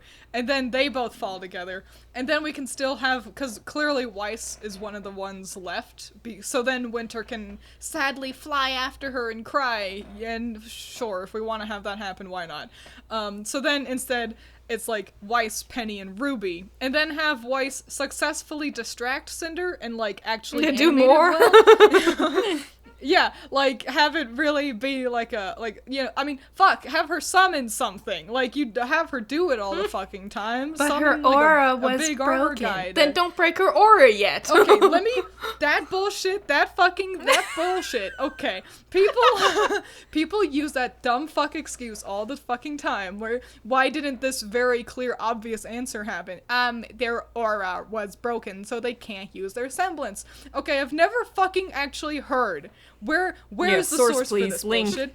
Because like, it's clearly some podcast or commentary, and also, they've actively gone against that rule multiple times. We've seen tons of characters' auras break, and then they keep doing semblance shit, so no, you're full of shit. And also, this hasn't been explained in the actual show. You shouldn't have to rely on, oh, well, Miles tweeted something once, and we have to take that as gospel. If this is fucking important, and it actually affects how the show works, let us know by putting it in the fucking show. Also, I'm pretty sure if that mechanically were enforced, then Hazel would have been the strongest man, literally ever, because how would you defeat someone who they can just keep going? Like Yeah. Who knows? Who even? It's because he's his dead aura anyway. heals It doesn't too matter. fast for it to break. So They don't explain it in the show because they rely on you not knowing how it works. I mean, congrats. I don't know how it works. I was the person still being like, wait, was Oscar, is that semblance? Is that magic? Did he stretch aura? Did he stretch? What is stretching aura? Yeah, I'm glad Vine died before they could explain He's like, that. oh, by the way, the secret to stretching aura is... Is that No. what he did? No. Did he stretch his Yeah, that was it. He's like, I'll show by example in the final moments. John. No, he calls him John. Yeah, John. Yeah, like how yeah, Oscar my does. friend I love John. you. I love Aaron Dismuke. Aaron Dismuke is a treasure and deserves only good things. Incredibly talented, but still, John. But he always calls him John. John. Johnny Hard boy. J. John. I mean, none of the cast can keep. Even Ruby and Weiss. Like, Weiss puts, like, Kara is like, Jean. Like, she really emphasizes that, like, French zh sound. And then Ruby usually just spits it out like, John. Like a CH. Pyrrha also definitely leaned closer to John, I think. Back. Clearly Marrow's the best. I one. hope that was like a meta, like, poking fun at the fact that Yeah, everyone like actually Antfish Yeah. or whatever, like he was like Juan and they're like, that's not because that's actually roll with genuinely funny. No, back to what we were. I think Ruby should have either fallen first or fallen last. She should have fallen last. And then, Should've like, been the when, last like, one. Winter's rushing to get out the door, Ruby could do, like, super speed, and then we'd be like, oh yeah, she's gonna make it. And then when she doesn't make it, we'd really be like, oh shit, rather than, oh boy, I wonder if the dude running human speed is gonna make it. Yeah. Nope. Yeah, I wonder if the dude voiced by the lead writer is gonna accidentally fall onto Destiny Island. I want to talk about Wait. Destiny Island I just wanted to, because it relates to the Ruby thing. Also, if Ruby fell last as the door was disappearing, we wouldn't have the question of, wait, can't Ruby fly? Yeah. haunting our dreams, and then the echoing response haunts back, but her aura was broken, and it's like, no, don't. Stop. It doesn't make sense. I saw someone, like, sometimes people post my videos on Reddit, and I'm fine with that. I look at the comments. Someone in the comments on Reddit was literally going, why is she complaining about the order the people are following? And I'm like, Jeff, do you honestly not realize how important that is? Yeah, don't you? I mean, hello. There's nothing wrong with Leonardo DiCaprio and the girl being some of the last ones off the boat. They could have just been the first ones off the boat, and the story would have been just as good. Titanic. No, it was also in that same comment thread. This one actually made me laugh. Someone called me Judgmental bitter. And I'm like, ooh, like I'm a tart-ass Valentine's candy. Critter, more like shitter, haha. That's my two-player. That's my two-player, Judgmental bitter. That's your inverted color palette, the villainous you. Yeah. That's your dark. That's like your Yeah. She has a little curly mustache. I had someone say they called me a poop tuber, and then they deleted the comment. But fun fact, if you make a comment and then delete it, the person still gets a notification and can read the comment. So you don't get a hi. Yes, I'm a professional poop tuber, thank you. Do you think before they chickened out and deleted the comment, do you think that they were hoping for that reaction where they call you a poop tuber and you it's that meme where they're like, no, your shit, and you go into the bathroom and you look at your reflection and you're like,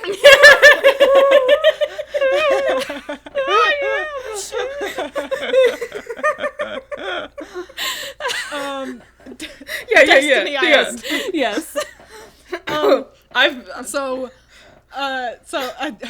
So Destiny Island looks warm, looks relatively tropical, and I guarantee all of my heart, every penny I've earned in life, so like 12 pennies, I'm betting that this is an excuse to have them in their nominally sexier, less clothed versions of these outfits, where like RWBY ditches the undershirt and Yang ditches her coat and it's just the overalls, and I don't know, I guess Blake is just walking around. I mean, I'd be fine with it. At least they could move. But, like, I guarantee you that's the only reason this has happened, so we can get the because this show lives and dies, and mostly dies, on fan service.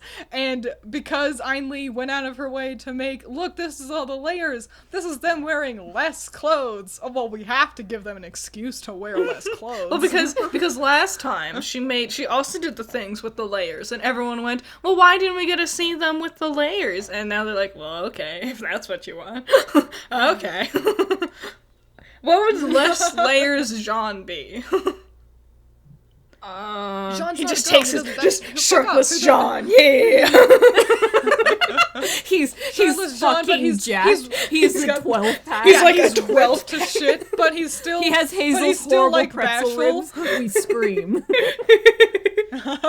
Yang makes a comment like implying like you clean up, skinny boy. Yeah. Kind of Wow, thing. Wonder Boy, And he you've been working blushes. out.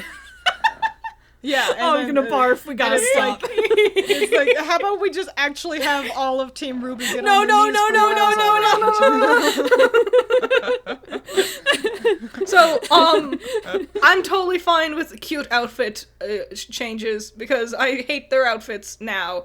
Yeah. You know what? Not even. You're I not was even thinking wrong. that the like, whole a part of me is pissy. the whole time you were saying that, I was like, but they'll look better. Neo Yeah, especially. I can't even be that mad. They'll be actively fixing these pieces of shit. So, What do you guys think I it think is? RWBY looks okay.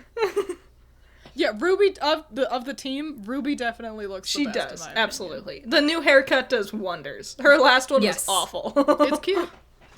I never still liked I it. still thought her last hair was cute. But this new look is doing way more for me. So, Star Tropics, that they've landed in.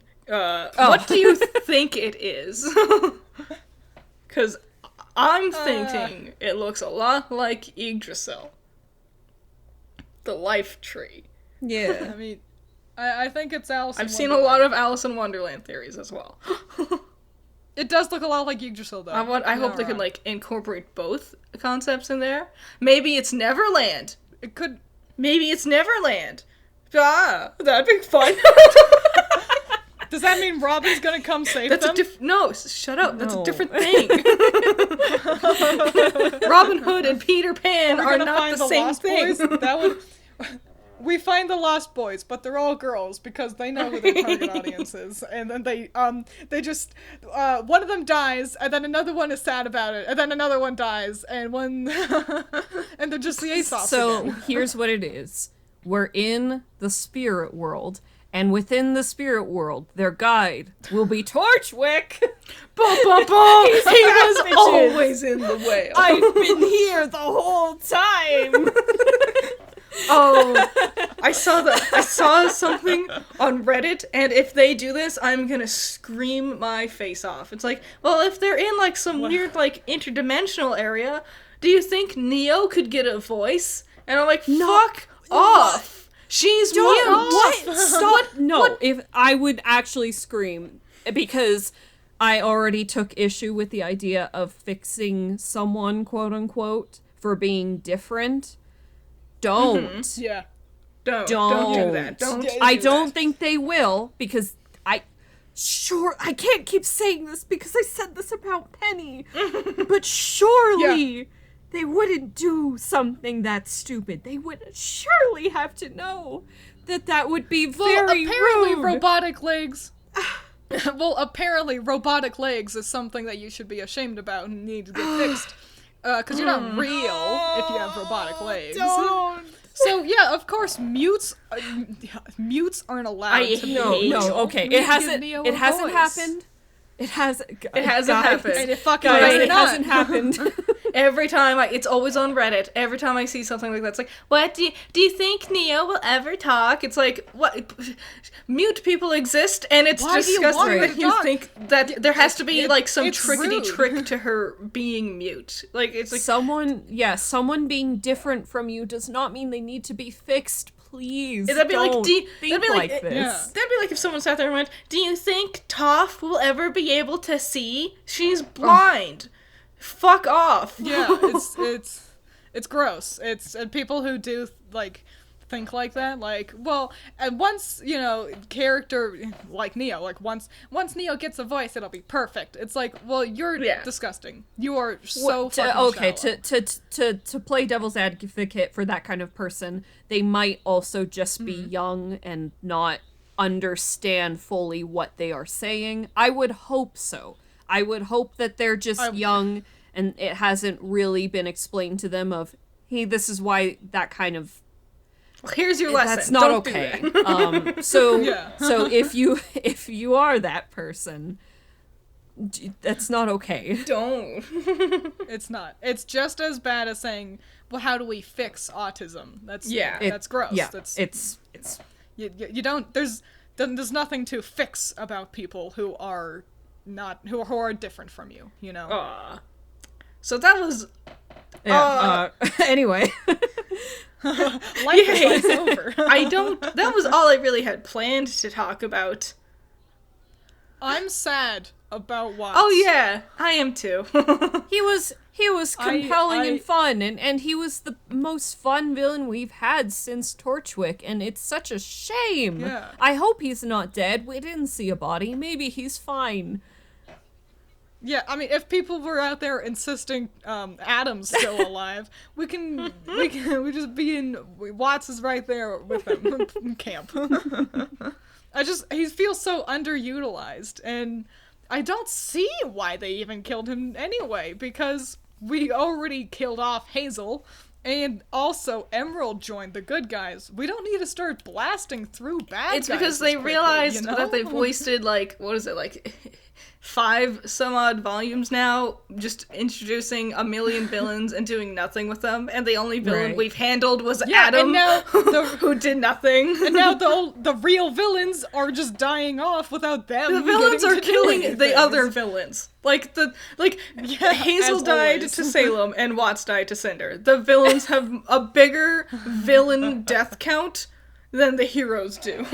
Also, if Mercury dies, I guarantee you it will be because he's like saving Emerald, and Yeah, he doesn't get a redemption because he's not a cute Tyrion girl. will be girls the gets- one who kills him if he is going to die.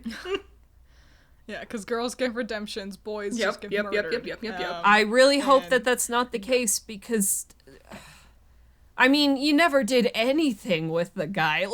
Like It's like, too late he's- by now. He's been here. He's been here for years. Like, But we if had to you're gonna develop. We had to give the him- Aesop's character development, not Mercury. Give him anything, man. He doesn't. All he is Yuri Lowenthal. That's it. Do you think? Yeah, Yuri Lowenthal in a new, better outfit. Do you guys think we'll see Team Coffee now that we're in Vacuo? I hope Probably. so. They have no restraint on themselves. If we don't see Coffee, they're gonna just fabricate a new collection of bullshit Yeah, so- background characters. to So instead might waste our as screen well time have with. old assholes show up. Just kidding, they're cute. Besides, then they get a but, like, they get to capitalize on their LGBTQ plus representation some more Yeah. with Coco, and they love getting those. Look at how Without cool we actually, are like, points for committing having to anything. representation. Yeah, why didn't Blake and Yang kiss that one Right? time? Like when they returned from like the adventure, and then like they had a very intimate can't- interaction, but then they just didn't kiss, and so I figured because Yang fell. And then I was like, okay, so clearly they're gonna, like, get her back, and it'll end with a dramatic, I was scared that I lost you kind of kiss. And I was like, that's dumb, you could just have them kiss. But then they didn't even do that! I mean, And it's maybe that'll be the thing that happens at the beginning of next volume. yeah, just like how Monstro was And- gonna attack at the beginning And of then this everything volume. will be great, and it'll be great, and I should make prediction videos because I'm so spot on. So good. So good at it. Yeah. Also, Torchwick survived. So did Definitely. Torchwick survived. Watts survived. Ironwood survived. And Hazel's actually fine. Let's talk about, we'll start with Hazel. Because he died. I and also felt felt nothing. I was sad that I was felt like, nothing. cool, they I made was your like- fighting style look slightly better just in time for you to die. That was awesome. Yeah, it was like, Why- ooh, that why was was very he wearing- pretty for 0.5 seconds. Yeah, it was. What a waste Yeah. of a character. He did so nothing. Like he's done less than Also, Watts. Literally. He fought Crow and then he just bullied Oscar, became a good guy. and Also, okay, instantly becoming a died. good guy. Apparently, all it really took was to be like, "Hey, man, like, don't." And then he's like, He "Yeah, had to you're be right." proven, just don't. Oz just had to just once prove that he was capable of telling a truth, and all that was all it took. And then suddenly, like, Hazel goes from "fuck you, child," God, I will kill you all, to, you know what, my sister Gretchen loved children. And like, it's the thing, I can't tell if Hazel is a stupid character, Yes. or if the writers are Yes to stupid. both. Yes, the answer's yes. Like, are you really so dumb that you can't in any way think of an actually good reason for him to switch sides? Did they really think this was was well more done? than they gave But think about it. Think about it. It's perfectly in character. The reason why he went to the evil side was because being a good guy was hard. because the You're bad right. guy was He's real pretty- strong and I couldn't smash her. And so he became evil because of that. And so this is completely reasonable for him to literally go good. Not even wrong. Because he's so stupid. It's like, I was baffled, but it was consistent at least. Genuinely, I think Hazel's my died favorite because he's the funniest character that has ever been written, and how can you not love that? He died, and I was, the thing I felt the most was surprise at how little I cared.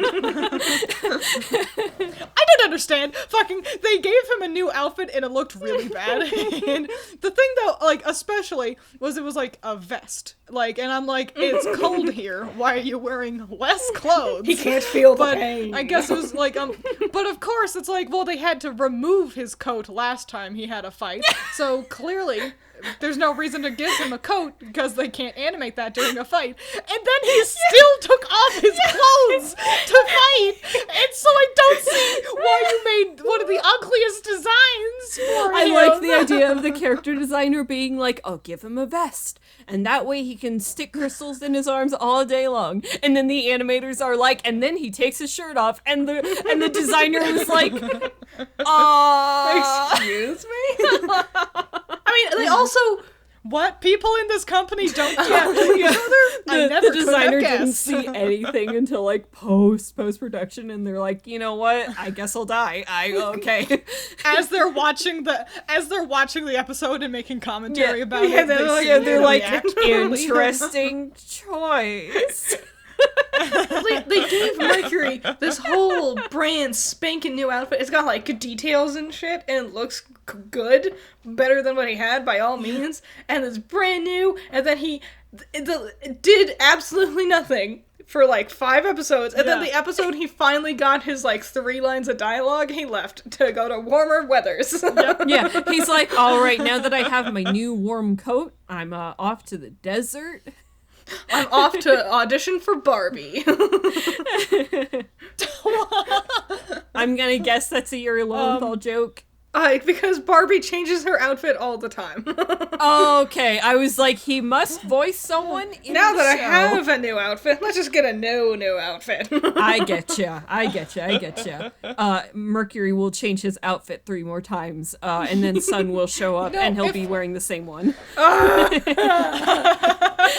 was gonna say, well, if Menagerie taught us that if you're in a hot location, fuck it, you can just wear a coat anyway, so he probably won't even get a new outfit. No. The next time we see Sun, he will have a new outfit, but it'll be like a parka. Something eerily similar to what Gira wears. And Blake's gonna be big- like, Big furry collar. really hot looking. I had an idea. I hope Team Coffee get remakes. Because I had a thought, Of and course, it was so yeah. adorable in my head. I really want Velvet to get, like, a pixie cut. And I think she would look adorable. Why is everyone so fucking obsessed with cutting long Because characters' it's hair? That's the thing. it's hard to I always animate. get comments on my design. I always get comments on my design video, and they're always like, "Yang's the one who should have got her hair cut," and I'm like, "Fuck off."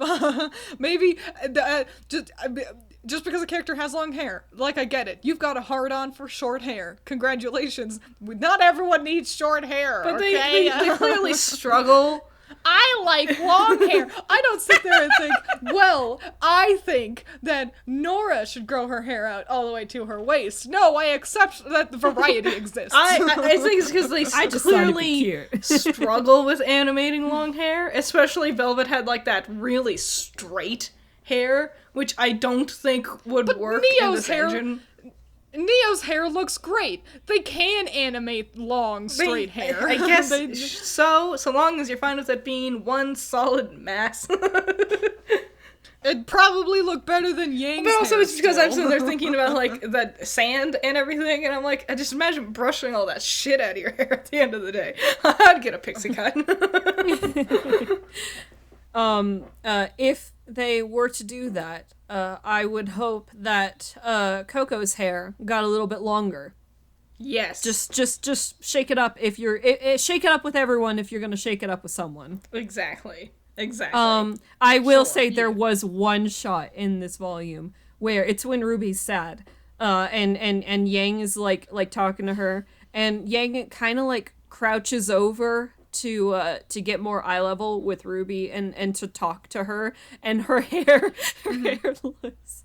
So it's distracting because everything else looks really good. Like, I'm not shitting on their animation. I think that they've gotten very good at animating things. It's just that Yang's hair is distracting. It's just that's solid, yeah. Yeah. Yeah, it doesn't look good. I know this is a very important topic we're Hair? discussing. Yeah. I.e., Yeah. How You know. long We're not is even it on off volume its 8 anymore. But I think perhaps it might be wise of us to talk about Ironwood. I don't know what to say, man. Yeah, where do we go? Where do we go with this conversation about the less funny stupid man? If you want to know okay. what not to do with any character ever, just do a deep dive hardcore character study with Ironwood, because it's just the epitome of fucking it up. Yeah. I think, so the thing that, after rewatching it, I've concluded that my least favorite element of the show is Penny, and how disrespectfully they handled Penny. But during the initial watch of the volume, Ironwood was the thing that had me the most, sitting in my kitchen yelling and screaming at Allison. And it's because I can't comprehend what the writers and directors were doing with him. So, because it made sense. That's the fucking thing, isn't it? So Salem shows up and he's scared, so he decides to fly Atlas away. And then that's his plan. He needs Penny to do that plan, and then Salem and her whale that he was so scared of blow the fuck up. His problem currently is gone, and the thing he was so worried about literally blew itself the fuck up. So hooray. And so clearly you would think, now that the threat is gone, like directly, he doesn't have too much time, but he's got about a day before she starts to reform. So have the Aesops like go collecting all the pieces of ash and like start like Doing separating something them with it, into yeah. bottles. Yeah, trying to keep her from Throw coming some in back the again, ocean, or throw some in something. Mount Doom. Yeah, exactly. But instead, he's so dead set on, but I still need to fly away. I still need Penny. That he decides, okay, Penny, either come work with me, or I'm blowing up half of my city. And Marrow, they even acknowledge it in the show. Marrow says it best. You're doing Salem's job for her. And then fucking and then he just starts going to Murder Town. Yeah. Like then he just Something- kills okay, Jacques. okay. I can't understand Ironwood. With the Jacques Ironwood, I was so puzzled because, alright, the door to his cell fizzles away, and I was like, oh, I see, because Watts is in that control room. Watts is I thought that purposefully too. releasing him so he can go fuck up something so they won't catch up to Cinder and the others. But apparently, no. I guess it just accidentally happened. Yeah. He has adopted Crow's bad luck, I had- guess. He was... Allison had an amazing idea. She had suggested that he should have used his new arm to, like, power his way through the cell door to, like, Well, that would have been nice. it. At least give him agency over his evil force actions. literally his way anything. through. kind of like as a callback to when he like destroyed his original arm. Yeah. Just Exactly. really mash Yeah, that that's a middle great one idea. through that shield because it would have been cool. And maybe like it's flickering and so it's like possible. And then it'd be like but an no, awesome it just- parallel because Yeah. first he destroyed his humanity trying to save everyone, but now he's sacrificing his metal arm to go and try killing everybody. That would have been a cool parallel. Yeah. But no, they didn't do something that. more than oh no, I am trapped. Then Oh good, I am no longer trapped. After getting one incredibly lackluster, boring fight, let's go and do another incredibly lackluster and boring fight.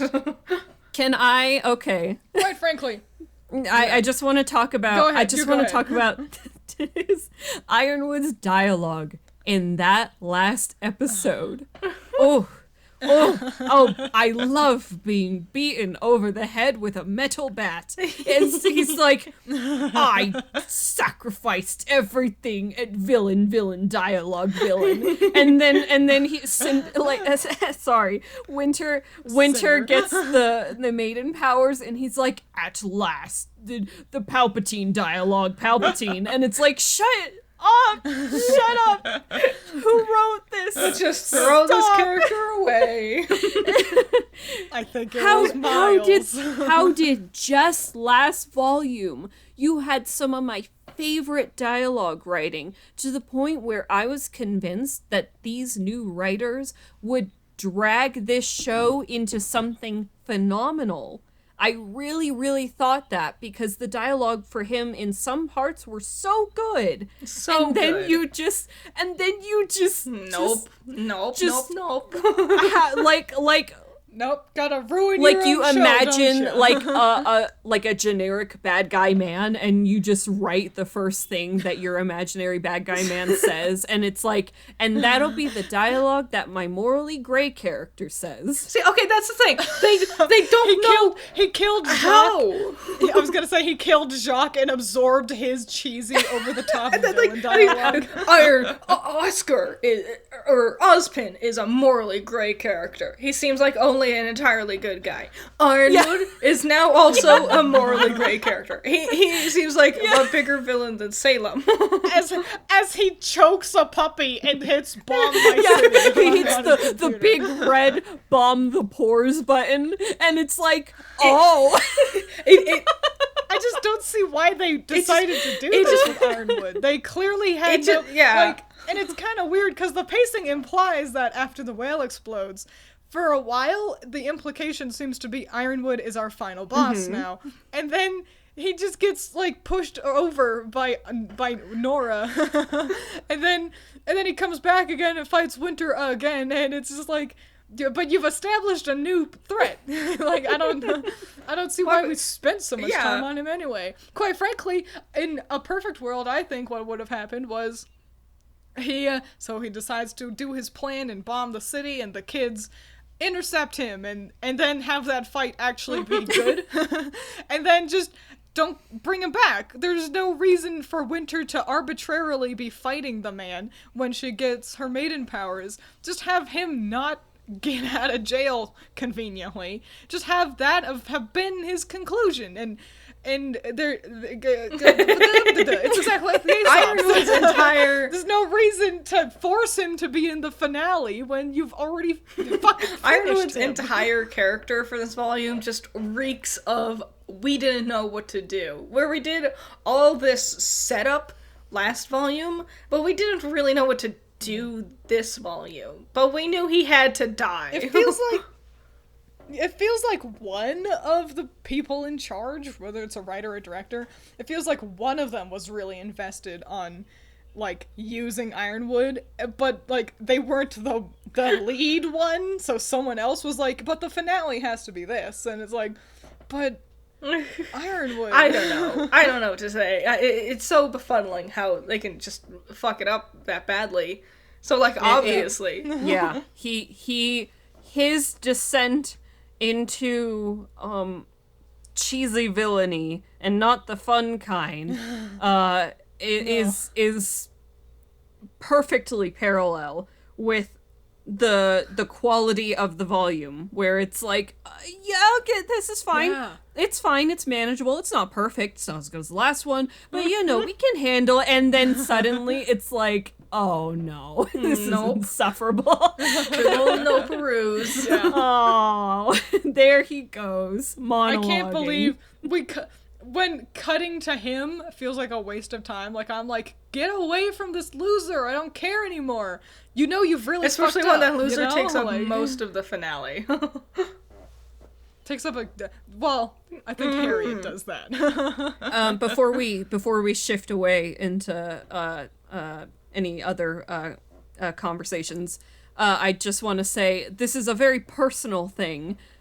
This is not a sign of a lack of quality. I'm just annoyed that I never got to see, because I was really excited for the moment where Ironwood would realize that Oz was back. And then for whatever that conversation ended up being, I wanted to hear it.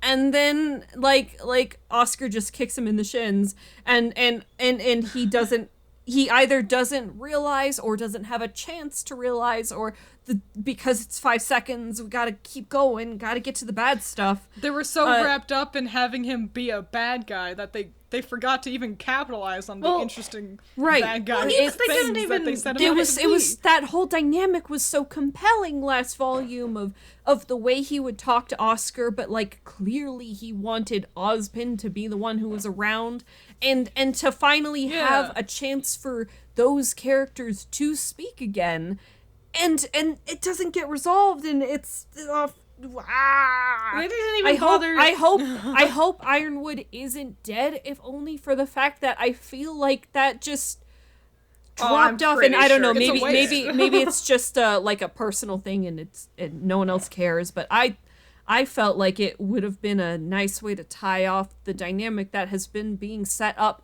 since back in the early days of the old engine, and they're horribly right. like a lot of they're potential. clashing mindsets There's and a lot ideals, of potential. and They didn't even bother to give any departing words to Winter. Like, she's been like, yeah, I'm all about the military. Yeah, I'm all about going following Ironwood.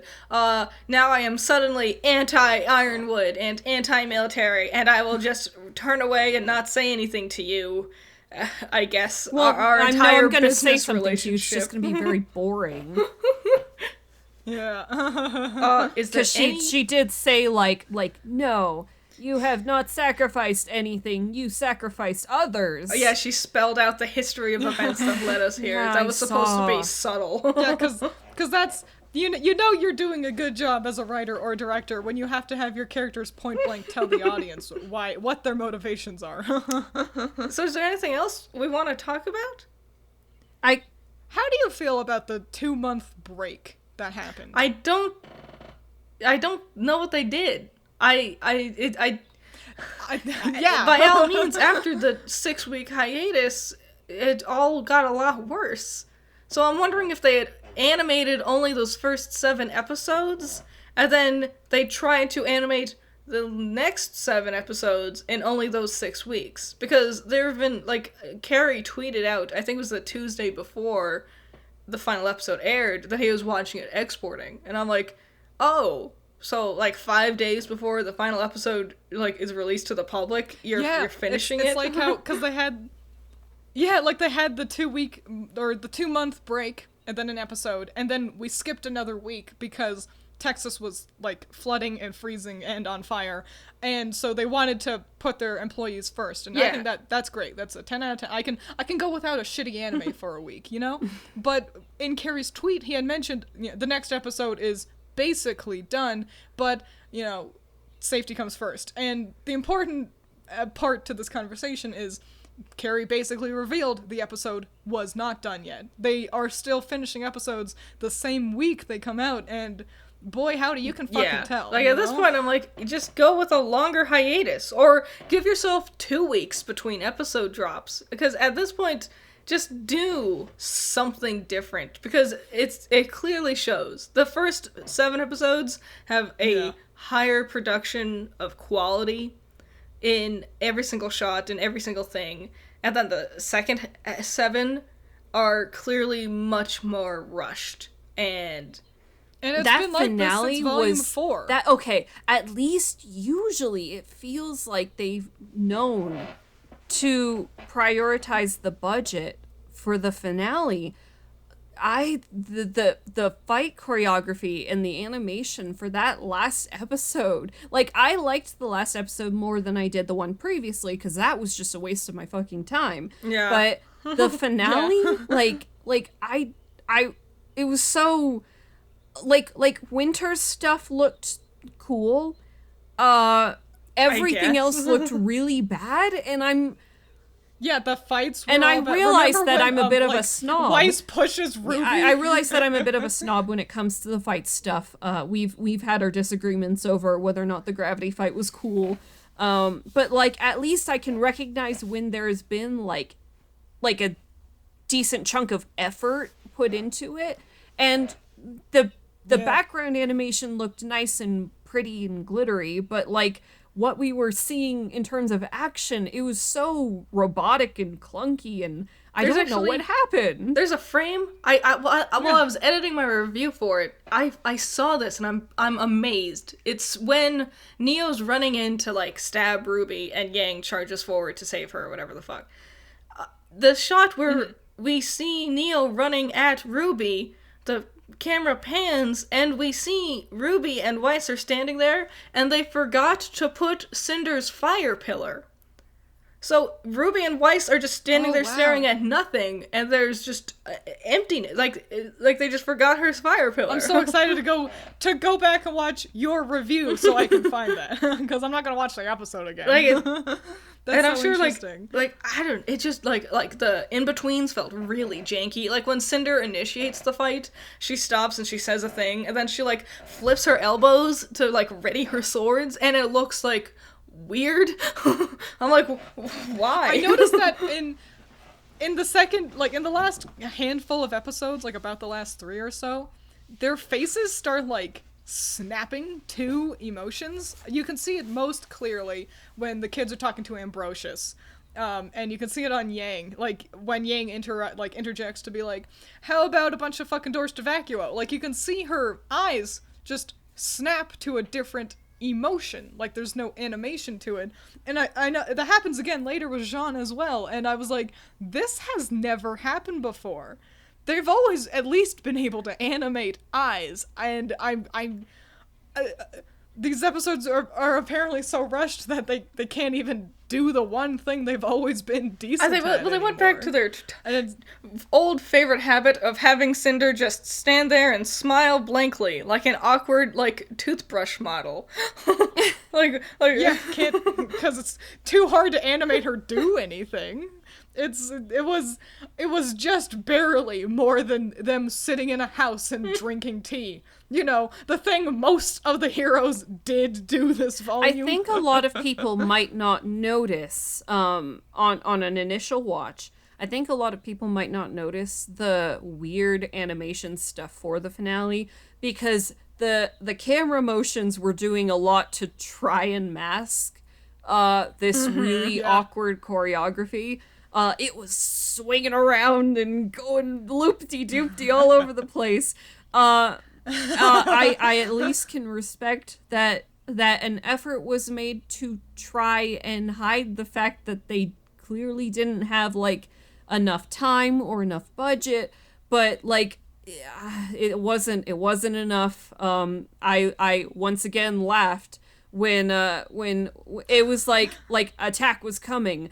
Oh no, Weiss must protect Ruby, and she like shoves her, and it looks really weird. And it's like only her arms move. Yeah. She even does this thing where she like trots in from off screen, like, we have to go, and I'm like, why are we just standing around for? Why is all of Kara's lines? She's usually so good. She's a good voice actress. She's got some of my favorites. She's very talented. Yeah. But what happened? Were all of the was the second half reshot in its entirety? Did they lose Kara's to put files? on our time to put on our tinfoil hats, because everyone look out, Twiins has a theory. I'm ready. Let's go. I'm so ready. So, I agree that it's very hard to see what they accomplished with the 2-month break. It's like, I don't see why you made a break, because it got worse afterwards.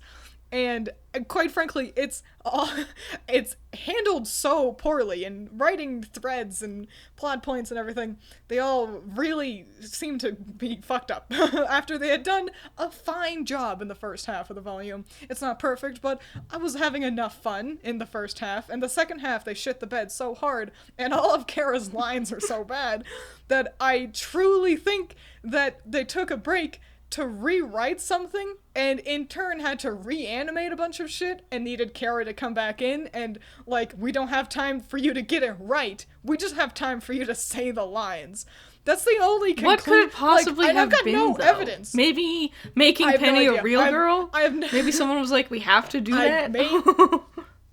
I have God, no I hope idea. not. I honestly, if anything, I think it was actually more centered around the Cinder and Neo fight. Like, I think someone had the idea. Like, I think perhaps originally Ironwood was gonna be the final boss, but then someone decided, hey, wait, we should actually do all this stuff with Cinder and like do that. I'm not sure. This is a completely no evidence for this. That doesn't feel too far. It really does feel like, just, especially with how sloppy the writing is, like, it just feels, because they said that they finished writing Volume 8 long before they started production. yeah, and if this is honestly the quality they come up with when they give themselves ample amount of time to write something, then that's even worse. They should be embarrassed if that's the best quality they can give themselves. So quite frankly, I hope I'm right, and that they did have to rewrite something and redo a bunch of shit, because that means they're not literally incompetent. But it's just a theory, because I was, the second half was so bafflingly mismanaged that I can't help but, to some degree, assume something must have happened to prompt that, right? It can't be a coincidence that they took the hiatus just before it all went to shit. Like, it can't be a coincidence. Yeah.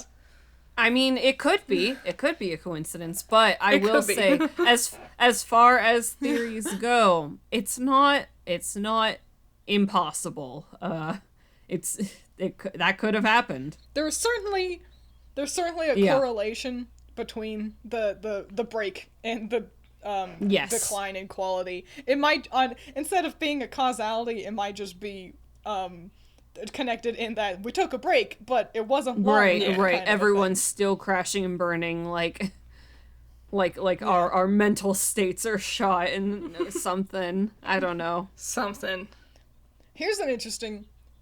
Unless anyone else has anything to say about that. Well, so since they've accidentally really, really drawn out Volume 8, it's taken the longest to get through this volume than any other volume because of that 2-month break. So, RWBY new seasons usually start in November. So they've given themselves less time than ever to start Volume 9. Unless they start doing it later than that's usual. And that's the thing. I'm wondering, like, are they going to start Volume 9 in November and only give themselves... Counting. Like, are they only gonna... Because, quite fucking frankly, since they were clearly finishing episodes as they were airing for Volume 8, they sure as fuck haven't started animating anything. Well, for I can Volume also, 9. I think airing, I think they've done it stupid from the very beginning, because you're right, they always air it around, like, either September, October, November, and that's dumb, because Thanksgiving is right around the corner, and then Christmas is right around the corner, and then so is New Year's. So there's always something that gets in the way, like family stuff, taking hiatus, going on break. There's just, like, in the middle to get in the way of producing the show. So just wait for, like, you know, January to start making the show. Is it, Absolutely. I'm asking genuinely, is it maybe, do other anime typically start around that time? Like, is that a trend there that they're following? I think. Kind of. Something like that? Yeah, there's a spring season and a fall season, if I'm correct. And I suppose starting in November puts you into the fall season. But also, it's like, half the world doesn't even count RWBY as an anime. And also, it's not on Crunchyroll Right. anymore. Even the anime community doesn't want to acknowledge And I don't think So that it's they like, have a you don't Japanese ha- audience anymore. I could be wrong, but No, I'm they pretty don't. sure that they don't. So it's Yeah, no, kind of like you because might they got as well rid of the make school your setting own. and they stopped Yeah. caring.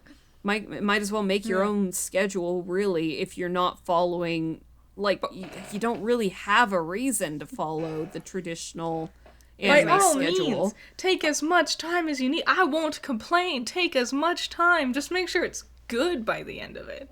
That's Well, what I will want. say, Exactly. one of the biggest reasons why I was so excited for this volume was because I heard whispers on the wind of, oh, we've already started writing the next volume. Like it sounded Yeah. at the time as though they had started working on this early, like so early that they were already working on the next project.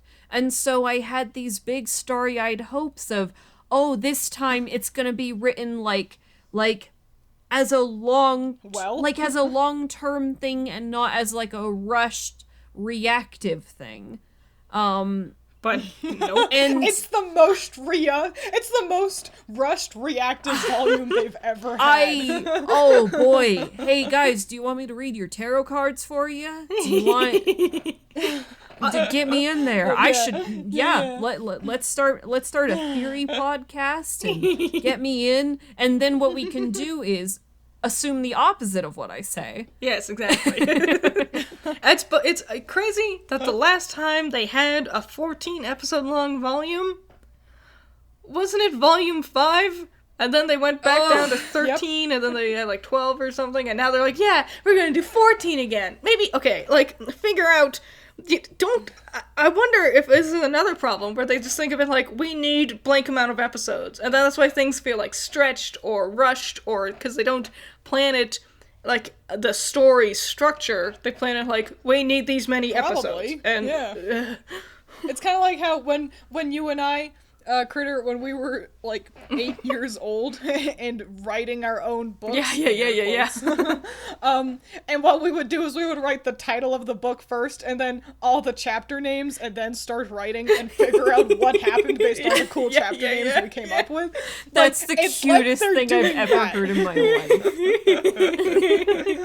You figure it out as you go. You have an Quite idea. Yeah. Who cares? Quite frankly, enough stuff was happening in Volume 8 that 14 episodes could have been By all means, it fine. could have been 2 That's volumes. technically enough. Yeah, it was honestly too much stuff. Even 14 episodes could have still led to a very rushed, kind of packed full Yeah. volume. Remember the Grim River and how that did nothing? Remember how I was so excited about the Grand River. I'm And it did- so it- mad. I thought it was gonna like eat was the so city. worthless. I was so excited. Guys, you show me a scary, cool, like pit into hell of filled with liquefied grim, and I lose my shit, and then it's just we did it to break the barrier. Oh, what a all great, means, cool Monstro. idea. You could have broken it with the Leviathan fromVolume 6 did that with his cannon. I'm not impressed. Remember You didn't how- need a cool, Monstro could have just shot a Remember laser. how coolest thing I've ever seen. To break a fucking Atlas barrier? I could break an Atlas barrier with my fists. I could do it myself. I'm so upset. Remember how in the episode they show us Monstra and there's like an entire army, a whole battlefield, and then they skipped it. And like we're here now. We didn't get in the army. I saw them. I saw my boys, and you didn't even show me them fighting. Who made that choice? Who did it? That was Who what we did needed. it? Just skip the exciting part of the adventure. Yeah, it is weird that they went out of their way to have the apathy, like, show up. They even gave them the stinger, like, the cool violin, like, sound effect that accompanies them. And then they don't even... Then we just have Team Funky and the loser crew. blasting through the same, like, Beowulfs that we always I'm gonna see. cry. Don't show me the coolest things that you can dream up in your wildest imagination and then not give it to me. I mean, this is the same company who had the Giga Brain Megamind idea of, okay, we need to get the kids into the whale, but instead of show that, because certainly that couldn't be an interesting thing to do, we'll waste time with Team Funky fighting the Beowulfs, and Yang and friends will just run into the whale like a cutscene and go, oh, that sure was tough. Oh boy. Anyway, isn't John really cool? That sure was an amazing, wacky, wild adventure we just had. Bet the audience didn't want to see that. You know what they do want to see? It's like when you play is Ren and Yang talk about how Jean is cool and not afraid right now. It's like when you're watching the cutscenes from a video game, and you know, like there was supposed to be a big old section where you just fought a bunch of monsters, but when you're just watching the cutscenes, it doesn't translate very well. It was that. Yeah, the characters just run in breathing heavily. Yeah, So, absolutely. Like Rooster Teeth always says, keep the interesting stuff off screen. So this has gone on for a while. I think we've talked about everything we can at this point. The audience is probably tired of hearing me screaming about the cool things I didn't get to see. So I guess let's wrap it up there. Yeah. Thanks for joining me, guys. Yeah. I like talking to you. Yeah. Thanks for ranting about the volume with me. Yeah. And I really hope, I doubt they'd make it this far, but for all the literal children who want to have a cry because we have a different opinion than you, because if you liked the volume and you're offended that we didn't, congratulations, but I'm sorry, that is how opinions work. If you liked the volume, I am so happy for you. More power to you. I can't imagine that kind of reactive person would sit all the way through the entire podcast. Yeah, they won't make it to this part, which means I could theoretically insult them for the end of time. I would never know. But, surprise, I'm better than that, and I'm not gonna call you a poop tuber. Make you cry. Really though, if, not making fun of you, if you did like this volume, genuinely leave a comment. I don't care if it's one of those ones where you hit read more and it's like 400 novels long. Like truly let us know, because I can't get myself into the headspace of someone who watched this from start to finish and was like, I liked everything. I had a great time. So I'm genuinely curious and would love to hear your thoughts on why you enjoyed it. I don't think you're dumb for liking it. It's just my opinion. Yep. No. So, thanks for watching this video. I'll have my shout out to my $10 patrons cut in here. Start now! Nako, Michael, James Dodds, Cool Duck, Andrew, Ramiel, Valhalla Knight, Chamomile, G-Extreme, Classy Critic, Surge, Taj, Boulder Off Bros, Sunny Shy, Great Bar, Caleb Grimm, Pentamenta, Genital War Thunder, Diego, The Forgotten Schnee, Carmen, Order, Vortex, Sarahsvan, Mookie, and Soren. That was them. Weren't they great? They're so amazing. Aren't they special? Look at them. There's like so many. Look at how cool they all are. A whole menagerie. So, thanks for joining me, guys. This was a lot of fun. Yeah. See ya next volume, guys. Let's not talk to each other again till then. Yeah, absolutely. Cutting off all contact now. I mean, hell, it'll be like 8 months from now, so We're gonna be watching be that long. RWBY Volume 9 starting in August. It's like, what? Okay, I'll see you guys in the next one. Bye bye. Bye bye. Adios.